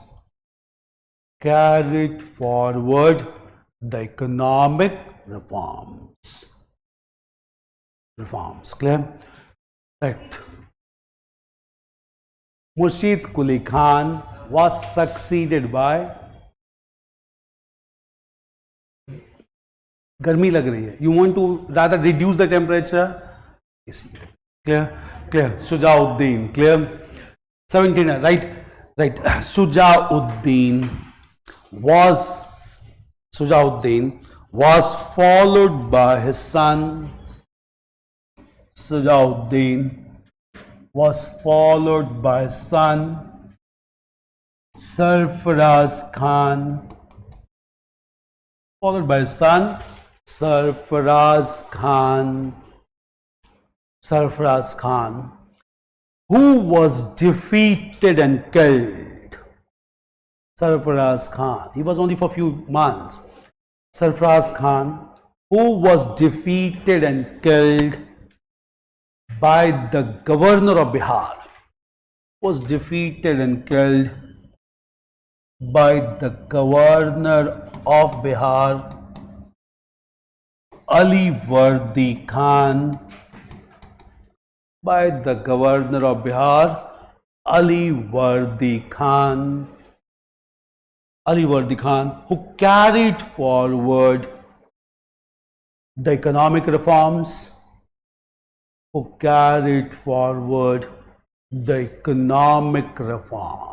Ali Vardi Khan, 40 to 56, carried forward the economic reform. Tenure will not be asked, but they can give you 4 or 5 names. They will ask you to arrange in chronological order. So you need to know the chronology. Clear? I am writing the dates. Don't get worried about the dates. You don't have to memorize the dates. They will give you names to arrange in chronological order. You should know the order. Clear? Ali Vardi Khan, then Siraj-ud-Dawla, Mir Jafar, Mir Qasim, then again Mir Jafar, and then lastly Najmud-Dawla. We'll come to all of them. Clear? So order is important. Please. Sarfaraz Khan defeated, son of Sajauddin. Sarfaraz Khan was defeated and killed by Ali Vardi Khan. Clear? Right. Ali Vardi Khan was succeeded by his grandson. Ali Vardi Khan was succeeded by his grandson Siraj-ud-Dawla. Who was highly energetic.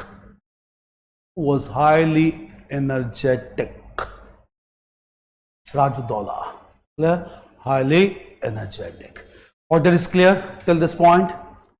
Highly energetic. Now change the paragraph. Clear? Right. Siraj-ud-Dawla wanted to establish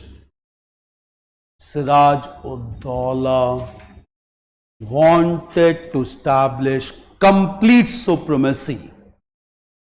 And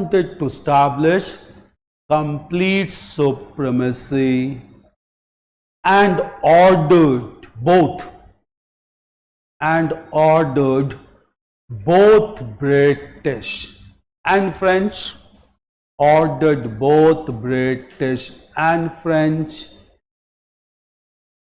Okay, no issue. Ordered both British and French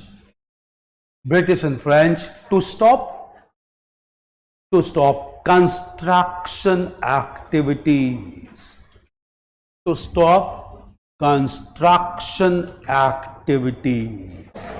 Clear? Right only.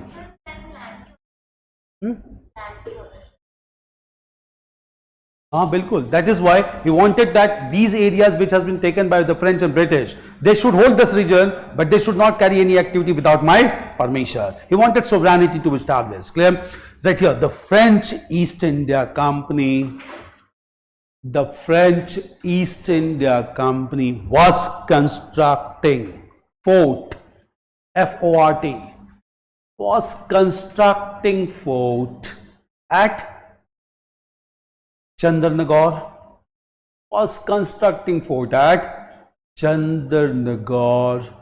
whereas British were constructing Chandarnagar, whereas British were constructing a fort at Calcutta. All right, a brief history, very important. Clear? Calcutta. Right, the modern city of Calcutta.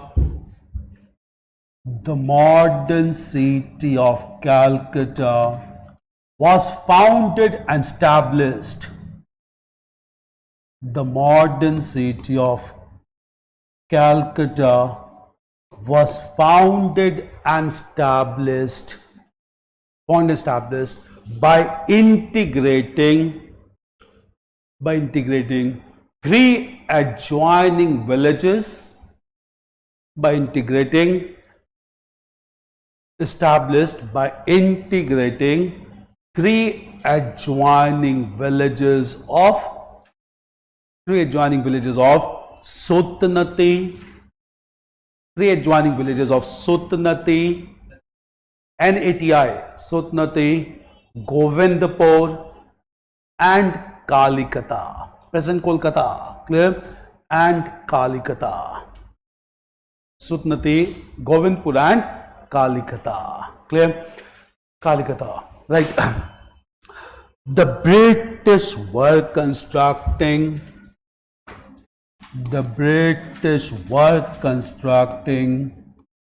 Fort St. William at Calcutta. Fort St. William at Calcutta. Chandanagar, no fort was there. British constructed two forts in India. Fort St. William at Calcutta, Fort St. George at Madras. We'll come to that. Clear? So Fort St. William, you should remember, it is the first training institution for civil servants in India. Training for civil servants started by the British, and the first training institution was Fort William College within the fort of Calcutta. Clear? So Calcutta was the major hub of British. So Fort St. William, it's a British fort at Calcutta. Calcutta by merging three major villages. Clear? At Calcutta. Clear? Right. The order of British were constructing Fort St. William at Calcutta. Right. The order of Bengal Nawab. Next line. The order of Bengal Nawab was accepted by the French. The order of Bengal Nawab was accepted by the French, but British continued with their construction plan. British continued with their construction plan. Clear? Construction plan. Just because British were preparing for the war with the French and they wanted to safeguard Calcutta. Calcutta was the major hub. So they wanted to have a large fort so that their resources can be safeguarded in Calcutta, because they could not safeguard their resources in South India because of the ongoing conflict with the French. So Calcutta was their safe location in India. So they wanted to fortify it so the resources could be kept under security. Clear? So they wanted to continue with construction plan at Calcutta. Clear? Right, next, consequently, Siraj-ud-Dawla led a surprise attack. Siraj-ud-Dawla led a surprise attack on Calcutta. Surprise attack on Calcutta and defeated the British forces. Who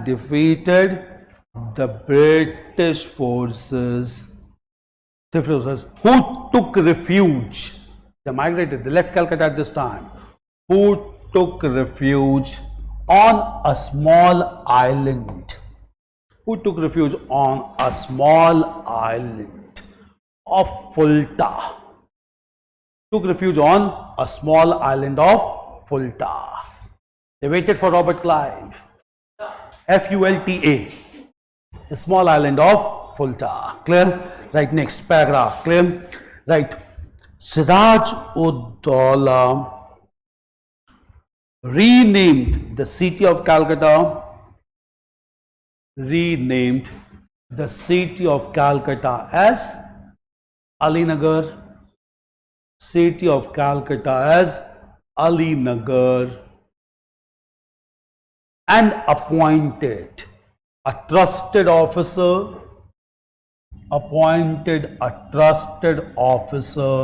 Manik Chand. Trusted officer Manik Chand to look after Calcutta. Manik Chand to look after Calcutta. He became officer in charge. To look after Calcutta, yeah, you can name it as Alinagar also. To look after Calcutta. Clear? You can write Alinagar also, Calcutta also. Clear? It was only a temporary name. Namely, the capital city came to be known as Calcutta. Only British asserted very soon. Clear? Right. Siraj-ud-Dawla returned back to his capital city. Siraj-ud-Dawla returned back to his capital city, Murshidabad. Returned back to his capital city, Murshidabad. Yeah, Murshidabad, right here only. However, during this military adventure,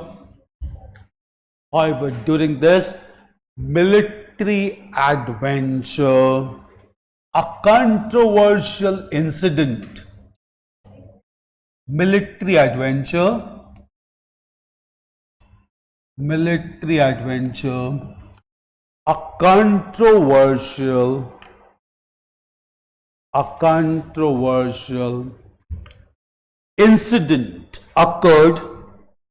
a controversial incident occurred, which is known as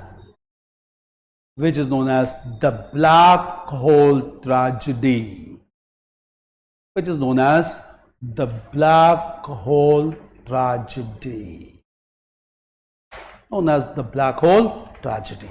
Now we'll understand this. What exactly was this tragedy? What was this incident? Clear? Till this point is clear? Okay, now coming to this tragedy or incident. Clear? Now at this time, clear? When Siraj-ud-Dawla defeated the British forces, clear? Who were British forces? Indians only, clear? These Indians recruited by British East India Company, and they were known as Indian sepoys, clear? So Indian sepoys were defeated by Siraj-ud-Dawla in the province of Bengal, clear? After this development, after defeating British, clear, as a mark of punishment, 146 British soldiers were arrested by Bengal Nawab, and all these 146 soldiers were packed in a small room having only a single ventilation, clear? And just because they were packed in a small room having a single ventilation on top, clear? When the door of this room was opened on the next day, out of 146 soldiers, only 23 survived. Remaining 123 died just because of stampede, clear? In order to take air for basically breathing, people rather trampled on each other for the window or the ventilation on top, and just because of the stampede, 123 persons died, clear? This incident was termed as Black Hole Incident, which was largely projected by a British scholar, J.Z. Holwell, clear? And when this incident was promoted by Holwell, the intention of British was to tarnish the image of Siraj-ud-Dawla, to show him that he was a cruel ruler, so that other persons could be united and Bengal Nawab could be defeated at this time, clear? So intention was to tarnish the image of Siraj-ud-Dawla by projecting the incident known as Black Hole Tragedy. Why we give this argument, clear? Because there was another writer in Bengal in the 18th century known as Ghulam Hussain, clear? And he wrote an important work in which he has mentioned that such incidents were normal incidents in those days, clear? Even when British defeated Indian powers, clear? Defeated soldiers as a mark of punishment were packed in a single room, and out of suffocation many of them died. So it was not a new thing. It was happening regularly as a routine affair in military encounters in 18th century. This was largely projected or rather exaggerated by the British, basically to project that Siraj-ud-Dawla was a cruel person, so that officers of Bengal could come with the British in order to dethrone Siraj-ud-Dawla from the Gaddi of Bengal, clear? This is therefore a projected issue known as the Black Hole Tragedy, clear? Meanwhile, Robert Clive returned back from South India to Bengal, and thereafter he began to play the game of divide and rule. He knew that sense of patriotism and nationalism is not very strong in India, clear? He began to capitalize on this weakness, and he began to bribe, he began to lure important officers of Bengal against the Nawab, clear? He gave offers to many of them so that they can join the British in order to isolate the Nawab of Bengal. And ultimately, Robert Clive succeeded in this game of divide and rule. Clear? Several officers switched their loyalty towards the British and Nawab became isolated. Clear? The most important example being none other than Commander-in-Chief of Bengal Army, Mir Jafar. Clear? He was given an offer by British that if Siraj-ud-Daulah is defeated, he would be appointed as next Nawab of Bengal. Mir Jafar therefore switched his loyalty. Clear? Along with Mir Jafar, other person that switched loyalty was a very prominent one.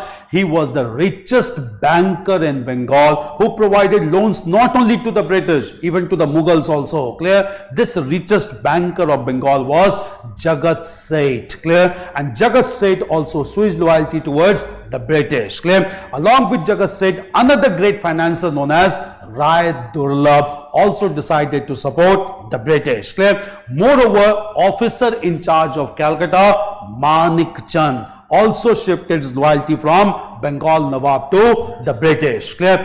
After taking these officers under confidence, clear, Robert Clive challenged Siraj-ud-Daulah. This challenge was accepted and this decisive military clash took place in the battlefield of Plassey on 23rd of June 1757 on the banks of river Bhagirathi near Murshidabad. Clear?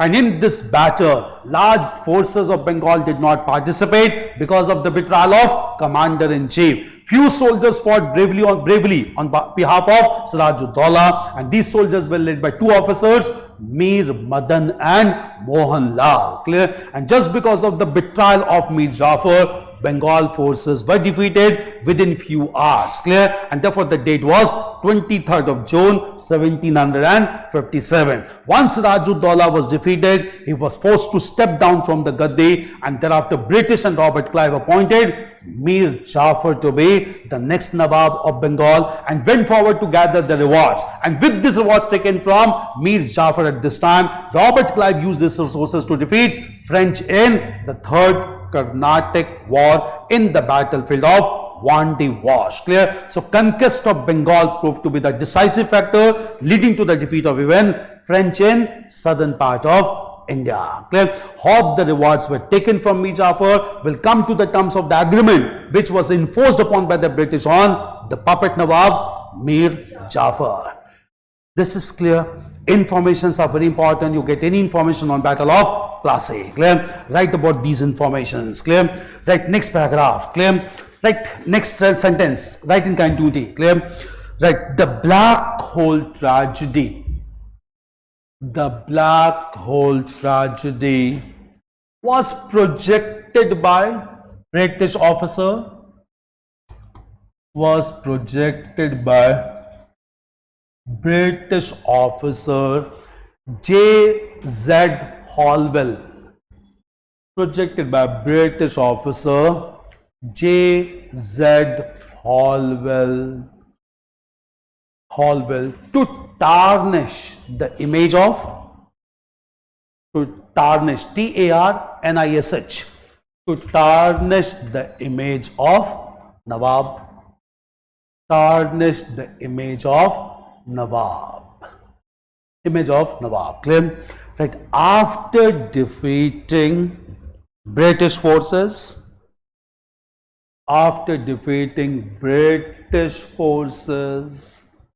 comma, 146 British soldiers, 146 British soldiers were packed. 146 British soldiers were packed in a small room, leading to the death of 123. You can call it suffocation also, you can call it stampede also. Clear? Leading to the death of 123. Only 23 survived. Clear? 123. Clear? That however, it was a routine affair, not to be exaggerated. However, it was a routine affair as mentioned by Indian writer, as mentioned by Indian writer Ghulam Hussain, as mentioned by Indian writer Ghulam Hussain in his work. These works are exam prelims, clear? Ghulam Hussain in his work Siyar ul Muthaqirin. Ghulam Hussain in his work Siyar ul Muthaqirin. It's a Persian term, clear? Siyar ul Muthaqirin. Muthaqirin. Don't force yourself to memorize. Just revise twice or thrice. You have to recognize in options there. Clear? Siyar ul Muthaqirin written by Ghulam Hussain. Clear? He has defended the action of Sirajuddaula as a routine affair which was done by all the rulers after military war. Clear? Siyar ul Muthaqirin. Clear? Now change paragraph. Clear? Right. Robert Clive returned from South India. British were waiting for him. Robert Clive returned from South India and began to play the game of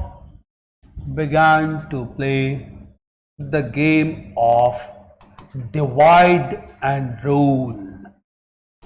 Began to play the game of divide and rule. Game of divide and rule. Clear? Right. He tried to lure. L-U-R-E. I hope you understand this term. He tried lalach. He tried to lure. L-U-R-E.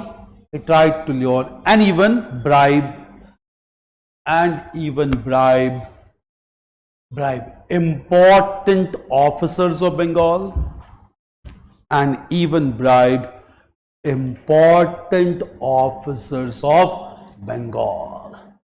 Important officers of Bengal. Clear? Right. He succeeded in luring. He succeeded in luring the commander-in-chief. He succeeded in luring the commander-in-chief Mir Jafar. The commander-in-chief Mir Jafar, comma, the richest banker of Bengal, the richest banker of Bengal, Jagat Seth, the richest banker of Bengal, Jagat Seth. He was basically a Marwari from Rajasthan, Nagaur. Clear? Okay, he went to Bengal, earned huge amount of fortune. Clear? He was loan provided to British also, loan provided to Mughals also, loan provided to Bengal Nawab also. Clear? That was the amount of wealth with Jagat Seth, richest banker of Bengal. Clear? Banker of Bengal, Jagat Seth, along with Rai Durlab. Along with Rai Durlab, another banker. Along with Rai Durlab. D-U-R-L-A-B-H, Rai Durlab, comma, the officer in charge of Calcutta, the officer in charge of Calcutta, Manik Chand. The officer in charge of Calcutta, Manik Chand.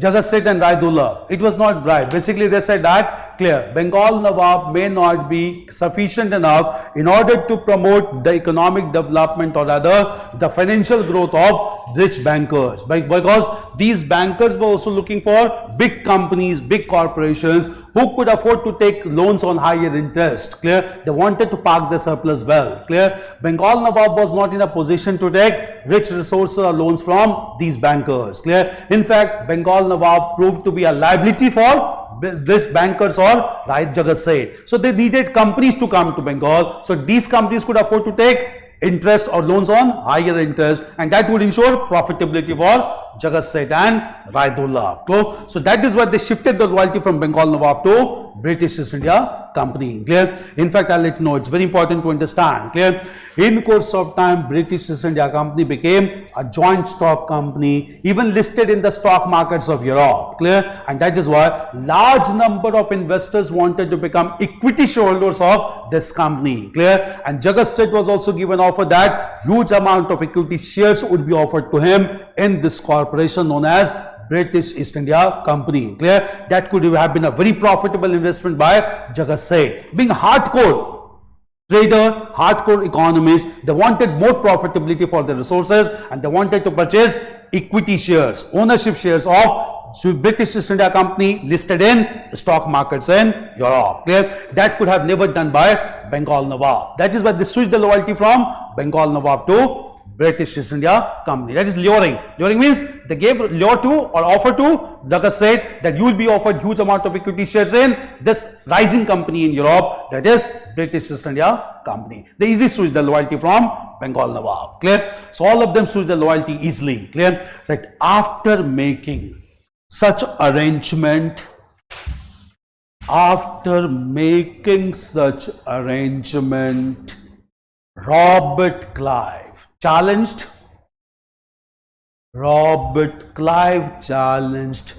the Bengal Nawab. Robert Clive challenged the Bengal Nawab, leading to a decisive battle.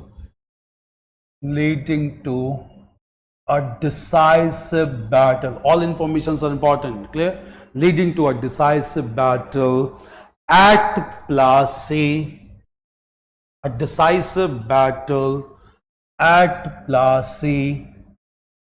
On the banks of the river Bhagirathi. Now it has dried up. On the banks of the river Bhagirathi. Near Murshidabad.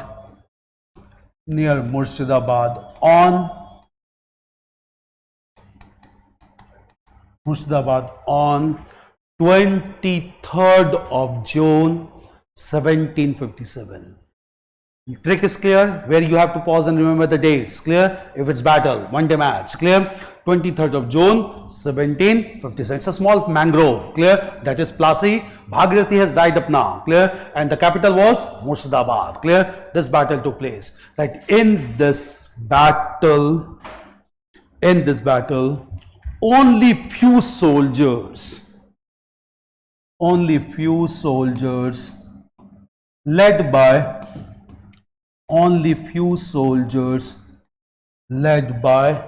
Mir Madan and Mohanlal,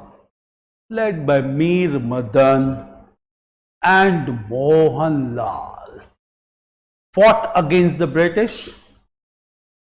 Mir Madan and Mohanlal fought against the British, leading to the defeat of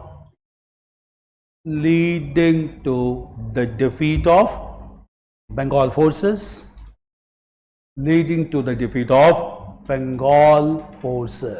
Now perspectives are important, you get in mains. Two perspectives you should know. Clear? Bengal forces, just understand. Clear? First of all, as soon as Battle of Plassey took place, leading to the defeat of Bengal forces, there was a Bengali poet named as Nabin Chandra Sen, who gave a statement at this time, and the statement is very important. A night of eternal gloom has descended upon India. Clear? Eternal means permanent. Clear? Night means darkness. Clear? So with this battle, permanent darkness has come to India, because he anticipated with conquest of Bengal, British will establish control over remaining provinces as well, as Bengal had abundant amount of economic wealth. Clear? So by anticipation gave the statement, a night of eternal gloom has descended upon India. You can be asked this statement in means to be elaborated, to understand or to explain consequences of Battle of Plassey that we'll discuss. Clear? Second important perspective related to Battle of Plassey has been given by modern historian K.M. Panikkar. Clear? And according to historian K.M. Panikkar, he gave the statement, Battle of Plassey was not a military clash. Clear? Rather, it was a kind of commercial deal in which the rich bankers of Bengal sold their Nawab to the British. Clear? Very rightly said. It was not a military clash because only few soldiers fought like Mir Madan and Mohan Lal. It was rather a commercial deal in which rich bankers like Jagat Seth sold their Nawab to the British. If this comes, you have to explain the policy of divide and rule by Robert Clive that ultimately led to commercial deal in which Nawab of Bengal was sold to the British by Rai Durlab, Jagat Seth, Manik Chand and even Mir Jafar. Clear? So two perspectives are asked from Battle of Plassey. One is related to commercial deal. Another is in an anticipation that night of eternal gloom descended upon India. Clear? Right, these two perspectives also important for your mains. Clear? Right, next paragraph. With respect to the Battle of Plassey, with respect to the Battle of Plassey, a Bengali poet, Nabin Chandra Sen,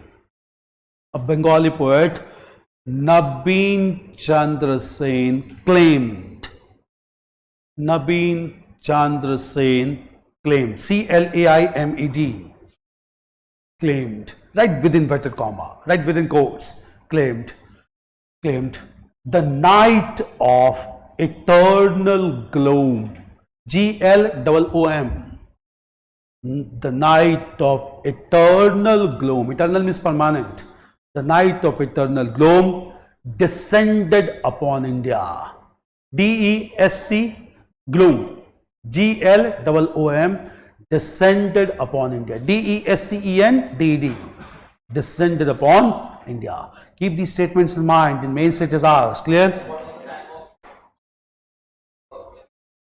Same time, just after the Battle of Plassey, 1757, he was in 18th century writing several local poems in Bengali language. Clear? This is an English translation of the line. Clear? He wrote in Bengali. The English version is, the night of eternal gloom descended upon India.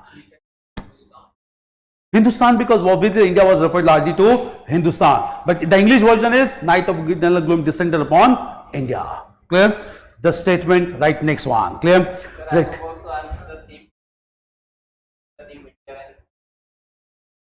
He did not give India. He gave the name Hindustan. It is English translation. Clear? Okay, this clear?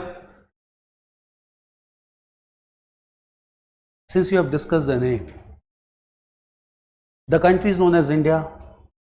Huh? What is the meaning of the word India? What is the meaning of the word India? Indica. Indus. Indigo. Okay. Indus. What is the meaning of the word India? Any country, such a large country, most populous country in the world, having a name India, it must have some meaning. Even a small human being, when he is born, he is given a name with a meaning. Clear? The country is named as India, it must have some meaning. What is the meaning of the word India? What is the meaning of the word India? In essay also we write, this country is named by different names. We'll come to the real name. But what is the meaning of the word India? This country is also known as Jambu Dweep. Jambu Dweep means land of a fruit known as jamun. Clear? Because people were dark in complexion. Clear? So since large number of people were dark in complexion, that is that fruit known as jamun. This was known as country of Jambu Dweep. Clear? This country was also known as Swarnagiri. Swarnagiri because of huge amount of wealth. Sone ki chiriyan. Clear? Clear. But the real name of this country is Bharatvarsh, based on Aryan tribe Bharat. Clear? In the Rigvedic ways. Clear? We have both the names, Bharat and India. Very first article. And what is the meaning of the word India? India, that is Bharat, shall be a union of states. What is the name? What is the meaning then? What is the meaning of the word India? What is the meaning of the word Bharat? हाँ? राजा भरत से आया, ठीक है, but meaning क्या है? उनका भी नाम किसी मीनिंग से रखा गया होगा. And Bharat is a legendary name. Bharat is it's not only about the Rigvedic king Bharat. There was another person, Bharat, who wrote Natya Shastra. Natya Shastra is the only work or major work on music and dance in Indian culture. That is Natya Shastra written by Bharat. He is also known as Bharat Muni. Clear? What is the meaning then? Right? Right? Righteousness. That is Bharat. He followed the path of righteousness. Clear? There is another thing. But meaning, see, I'll let you know. Clear? The important thing is, this debate took place in the Constituent Assembly also, when the name was to be adopted. Clear? Several leaders in Constituent Assembly wanted Bharat to be adopted as a name, or Bharat was not India. Why? Clear? Because, and India was adopted because country by that time came to be known as India all across the world under British rule. Clear? The word India does not have any meaning. No. The word India does not have any meaning. Clear? In fact, again, I'll let you know. Clear? The word India was first used by the Dutch when they established Dutch East India Company, because they believed that they were coming towards islands known as Indies. Clear? And therefore they established a company known as Dutch East India Company. But literally, the word India does not have any meaning. Clear? So most of the members in the Constituent Assembly, they wanted not India but Bharat to be adopted as the name. But what does the word Bharat means? Clear? If we look into the term Bharat, clear, which is the real name of this country, clear, it has been derived from three major words. Clear? It is an acronym of three major words. The three major words is known as Bhav. Clear? And then we have, after Bhav, we have basically Rag. And then we have Tal. Clear? Bhav means emotion. Clear? Emotion of patriotism. Clear? This emotion or attachment towards the motherland, clear, it should be promoted from generation to generation like a cyclical thing, that is Rag, and it must be repeated with same intensity from generation to generation, that is rhythmic cycle known as Tal. Clear? So the term Bharat basically indicates sense of patriotism and nationalism should be promoted as an emotion regularly with same intensity from generation to generation in a form of rhythmic cycle, and that is concept known as Bharat. Clear? Bharat, words of Bharat is based on three major terms. Clear? And that is why, clear, it is largely being emphasized even in global contemporary times that country should be renamed as Bharat. There is no meaning to the word India, which has been in social platforms raised by a very important contemporary thinker who is the founder of Isha Foundation.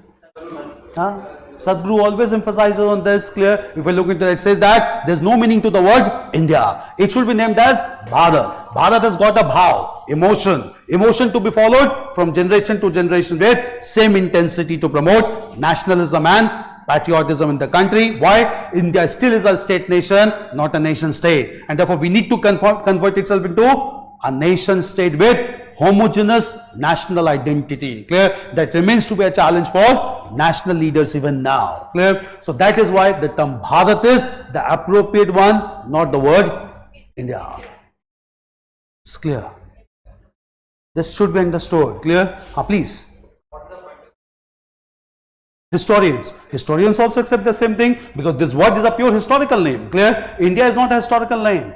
Who used the word India? Never. Clear? India was used when British came to India, when Europeans came to India. Indian leaders never used the term India. Clear? In fact, they always use basically the term to indicate certain bhav. Bharat Mata. Why Bharat Mata? Clear? Emotions got attached with motherland. Clear? And that emotions flowed from the term Bharat only. Clear? Not India. Clear? Throughout national movement, clear, national leaders never use the term India. They always use the term Bharat. Clear? They wanted independence for Bharat. They never wanted independence for India.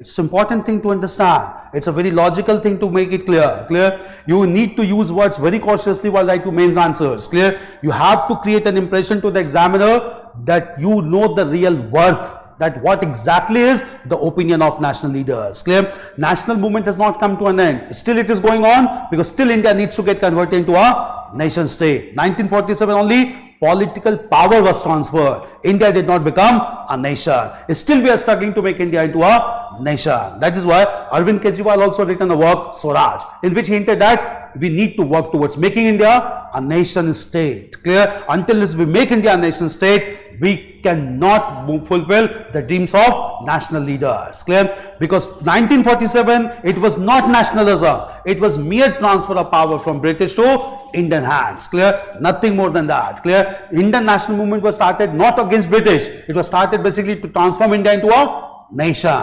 That unfulfilled aspiration still remains to be valid even now. Clear? Even after 75 years of India's independence. Clear? All these things are important. That is why they are propagated as channels that people should work towards Bharatvarsh. People, there is no concept of India, because this word India does not have any literal meaning for this country. Hindustan has got a meaning because Hindustan was basically a land which was unified land of India. Clear? And this term Hindustan was largely used by Urdu and Persian writers in India. Muhammad Iqbal used the line. Clear? And they used because they wanted to show that it was a large country more dominated by the people who ruled from Indus Valley civilization. Because from the word Sindhu, we have derived the word Hindu. Clear? And therefore, Sindhu civilization or Indus Valley civilization is a common civilization of India and Pakistan. Clear? So India and Pakistan have a shared history largely because of Indus Valley civilization, and from the word Sindhu we have derived the term Hindustan for this whole country. So Hindustan does not indicate any religious identity. It indicates the entire undivided Indian subcontinent, which is also known in Hindi as Akhand Bharat. Clear? Akhand Bharat is a term emphasized by our present Prime Minister also, and that has led to controversy in Parliament building, because in Akhand Bharat we showed even Nepal, Bhutan, Pakistan as part of India. That is why it was opposed by Nepal, Bhutan and Pakistan. Akhand Bharat stands for entire subcontinent, not only for the present India. This all are very important things right from history. You need to understand these concepts. Clear? So they are very prominent ones. Clear? So Bharat has a real significance. India does not have any significance for this country. Clear? So, major statement, right? The second one, K.M. Panikkar. Clear? Right. Another historian, K.M. Panikkar. Another historian, K.M. Panikkar. Yeah, the book, India's Independence, clear, written by Pipan Chandra. One of the writers is K.M. Panikkar also, clear. K.M. Panikkar is from Kerala, clear. Another historian, K.M. Panikkar, has commented, right with inverted comma, commented, comma, the Battle of Plassey, was not a military clash,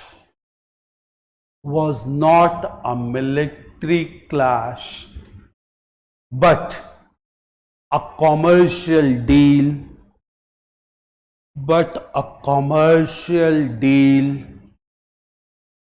in which the rich bankers of Bengal,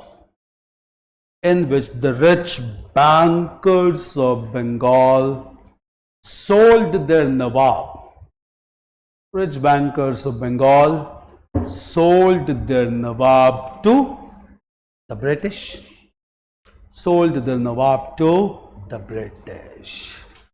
Clear? Truly? Because only few soldiers fought. Clear? Now after this, just understand the consequences. Clear? Consequences are always important in history. Clear? Now after Battle of Plassey, Siraj-ud-Dawla was forced to step down from the Gaddi of Bengal. British East India Company led by Robert Clive, they nominated and appointed Mir Jafar to be the next Nawab of Bengal. He was a mere puppet ruler for the British, clear, and Mir Jafar was proclaimed as ruler of Nawab. They could have taken Bengal directly also, but why Mir Jafar? They wanted to take major resources from Bengal, liability being given on the shoulder of Mir Jafar, clear. So they never wanted to take any responsibility, they only wanted to take resources out of Bengal, clear. So there was a shrewd policy followed by them, clear. And when Mir Jafar was posted as Nawab of Bengal, Mir Jafar and Robert Clive concluded an agreement which had three major provisions, and from here rich resources of Bengal began to be plundered by British East India Company. Clear? What were three provisions included in the agreement imposed upon Mir Jafar? Number one, clear? Under this agreement, British East India Company made it clear that from now onwards, British traders, while trading in Bengal, Bihar and Odisha, will not pay any trade tax to the Nawab of Bengal. Clear? So Nawab was entitled to collect a sales tax, trade tax from all the traders operating within his jurisdiction, Bengal, Bihar and Odisha. But under this agreement, it was made clear, private traders of British East India Company shall not pay any trade tax to Bengal Nawab. So they wanted privilege and exclusive privilege for them. But at the same time, they also made it clear, Indian traders while trading in Bengal, Bihar and Odisha shall pay complete trade tax to Bengal Nawab. So they wanted this privilege only for them. They never wanted this privilege for Indian traders. Clear? And to ensure this exclusive privilege, British traders demanded trade passes from Bengal Nawab, so that by showing the trade passes, they can move across Bengal, Bihar, Odisha without paying any sales tax or trade tax. Clear? These trade passes issued only to British traders, these were known as dastaks in Bengal. Clear? So dastaks or trade passes were to be issued only for British traders, not for Indian traders, and from here trade became discriminatory in province of Bengal. This was one provision of the agreement. Clear? Second provision of the agreement was, there was a flourishing trade zone in Bengal and British demanded this region permanently under the control. This region, Bengal, was known as 24 Pargana or 24 Pargana, which is right now divided into North and South Pargana, the two districts in West Bengal. Clear? 24 Pargana was surrendered by Mir Jafar to the British permanently. This was second one. Third and the most controversial provision. Clear? British East India Company made it clear that British officers will demand prizes or gifts from Bengal Nawab, because Nawab came to power with British support. Clear? And they wanted these gifts from Bengal Nawab to be given in form of cash from Bengal treasury. Clear? By this time, due to reforms of Bengal rulers, treasury of Bengal was declared to be inexhaustible. That is also known as Kamdhenu. Clear? Since treasury was inexhaustible, British were eyeing on this treasury and they demanded, whenever British officers will demand gifts from Bengal Nawab, from the treasury of Bengal, these gifts should be given in form of cash prizes. Why they use the term gifts? Because gifts are always given voluntarily, and gifts once given cannot be taken back. Clear? So just to make it clear, Bengal Nawab was giving these gifts voluntarily by his own choice, and once given he cannot take back these gifts. Clear? So this they demanded gifts as cash prizes from Kamdhenu or treasury of Bengal. Clear? Mir Jafar had to accept these conditions as he came to power with British support. Clear? He began to rule from 1757, but very soon Mir Jafar also realized, clear, he can fulfill the needs of the British, he cannot fulfill their greed. Clear? Because British officers began to demand cash prizes regularly. Clear? And even though it was inexhaustible, Mir Jafar realized if he continues to pay these cash prizes, Bengal treasury will also get exhausted. He never wanted to take the blame for exhausting Bengal treasury, and after some time he began to show resentment towards the payment of cash prizes. Clear? This was not acceptable to the British, and just after 3 years, British East India Company forced Mir Jafar to step down, as they wanted only a ruler who could give them cash prizes regularly. Clear? Mir Jafar stepped down peacefully in 1760, was replaced by his son-in-law, and this son-in-law was Mir Qasim, clear, who became the next Nawab of Bengal in 1760. And since Mir Qasim also came with support of British, he also gave gifts to the British. He gave a gift of 29 lakhs rupees from Bengal treasury, and also surrendered 3 regions permanently to the British. These regions of Bengal are Bardhaman, Midnapur and Chittagong. Clear? Chittagong presently located in Bangladesh. Clear?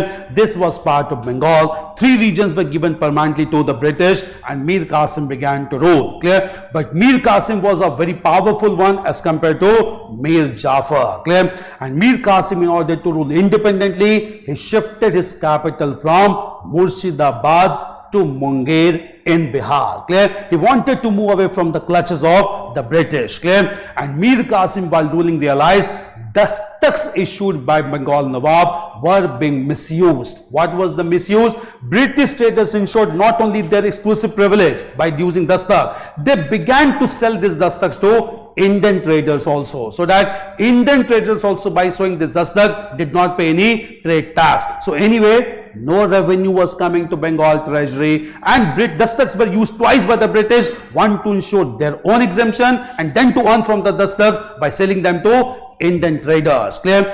Mir Qasim decided to abolish all forms of trade taxes in Bengal so that dastaks can become irrelevant on its own. Clear? When he decided to abolish all trade taxes, British did not accept this idea. Clear? British wanted this privilege only for them, not for Indian traders. Clear?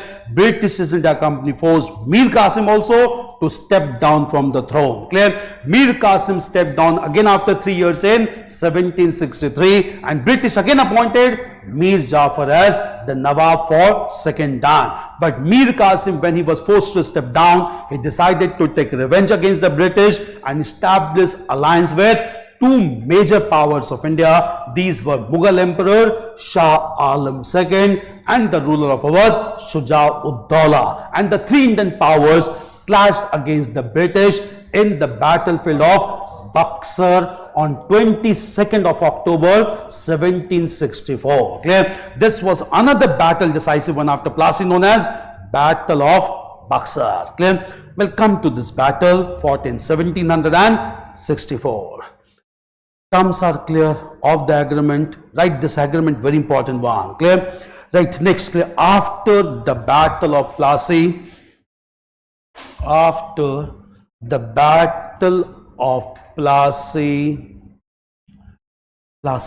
Siraj-ud-Dawla was forced to step down. Siraj-ud-Dawla was forced to step down, and Mir Jafar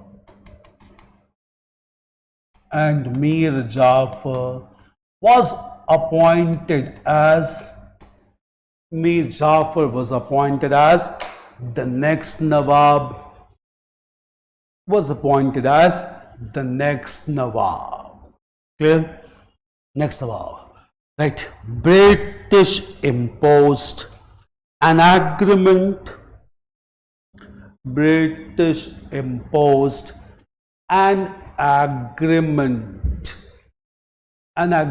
On Mir Jafar. With 3 provisions. Mir Jafar with 3 provisions. Right, point wise. The very important provisions. Number 1. Clear? Clear? Right. British traders were to be given exemptions. British traders were to be given exemption from the payment of trade tax. In Bengal.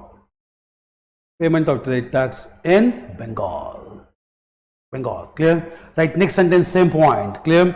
Right, these traders were provided with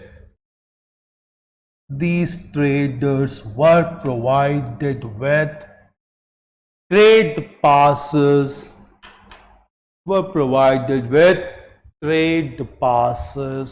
Or dastaks.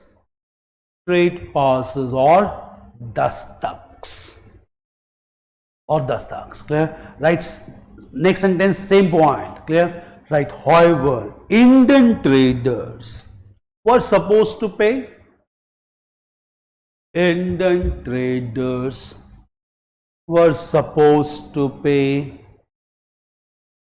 were supposed to pay trade tax to the Nawab. It was discriminatory. Trade tax to the Nawab. First one, right? Second point, clear? Right.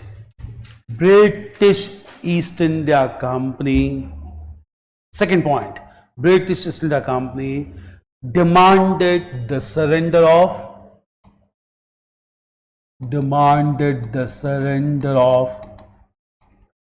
24 Parganas. Demanded the surrender of 24 Parganas permanently. 24 Parganas permanently. Flourishing trade zone. Parganas permanently. Right. Third point, very important one. Clear? That the most controversial provision.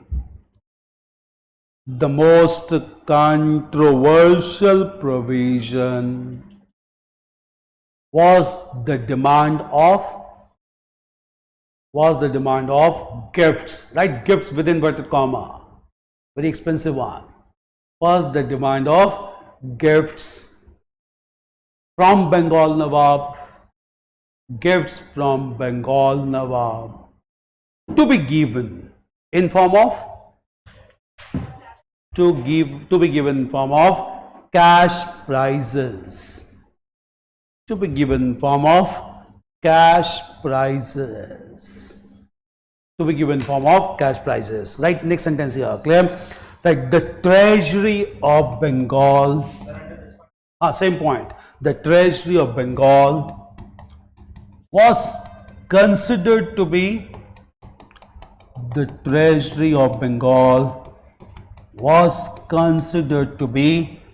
Kamdhenu. That is inexhaustible. The Treasury of Bengal was considered to be Kamdhenu, which cannot be exhausted. Considered to be Kamdhenu or inexhaustible. Kamdhenu or inexhaustible by the British. Inexhaustible by the British. Clear? By the British. Change paragraph. Clear? No. Clear? Right. Mir Jafar realized. No, you have to change the paragraph. 3 years over. Clear? Mir Jafar realized that cash prizes can exhaust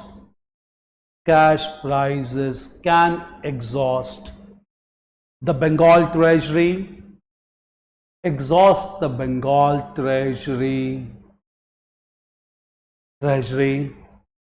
and began to show resentment.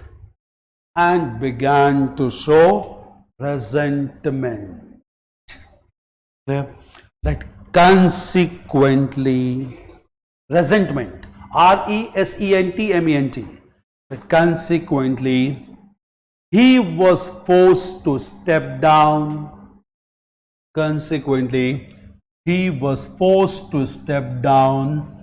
In favor of his son-in-law.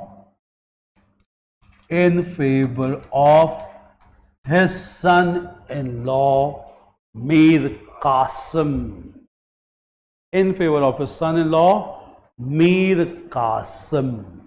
In 1760, just after 3 years, in favor of his son-in-law Mir Qasim in 1760. Clear? Till this point, agreement clear. Now we'll come to the general reign of Mir Qasim for another 3 years, 1760 to 1763. Clear? We'll continue from here tomorrow. Clear? Okay, we'll continue from here tomorrow. Clear? Thank you.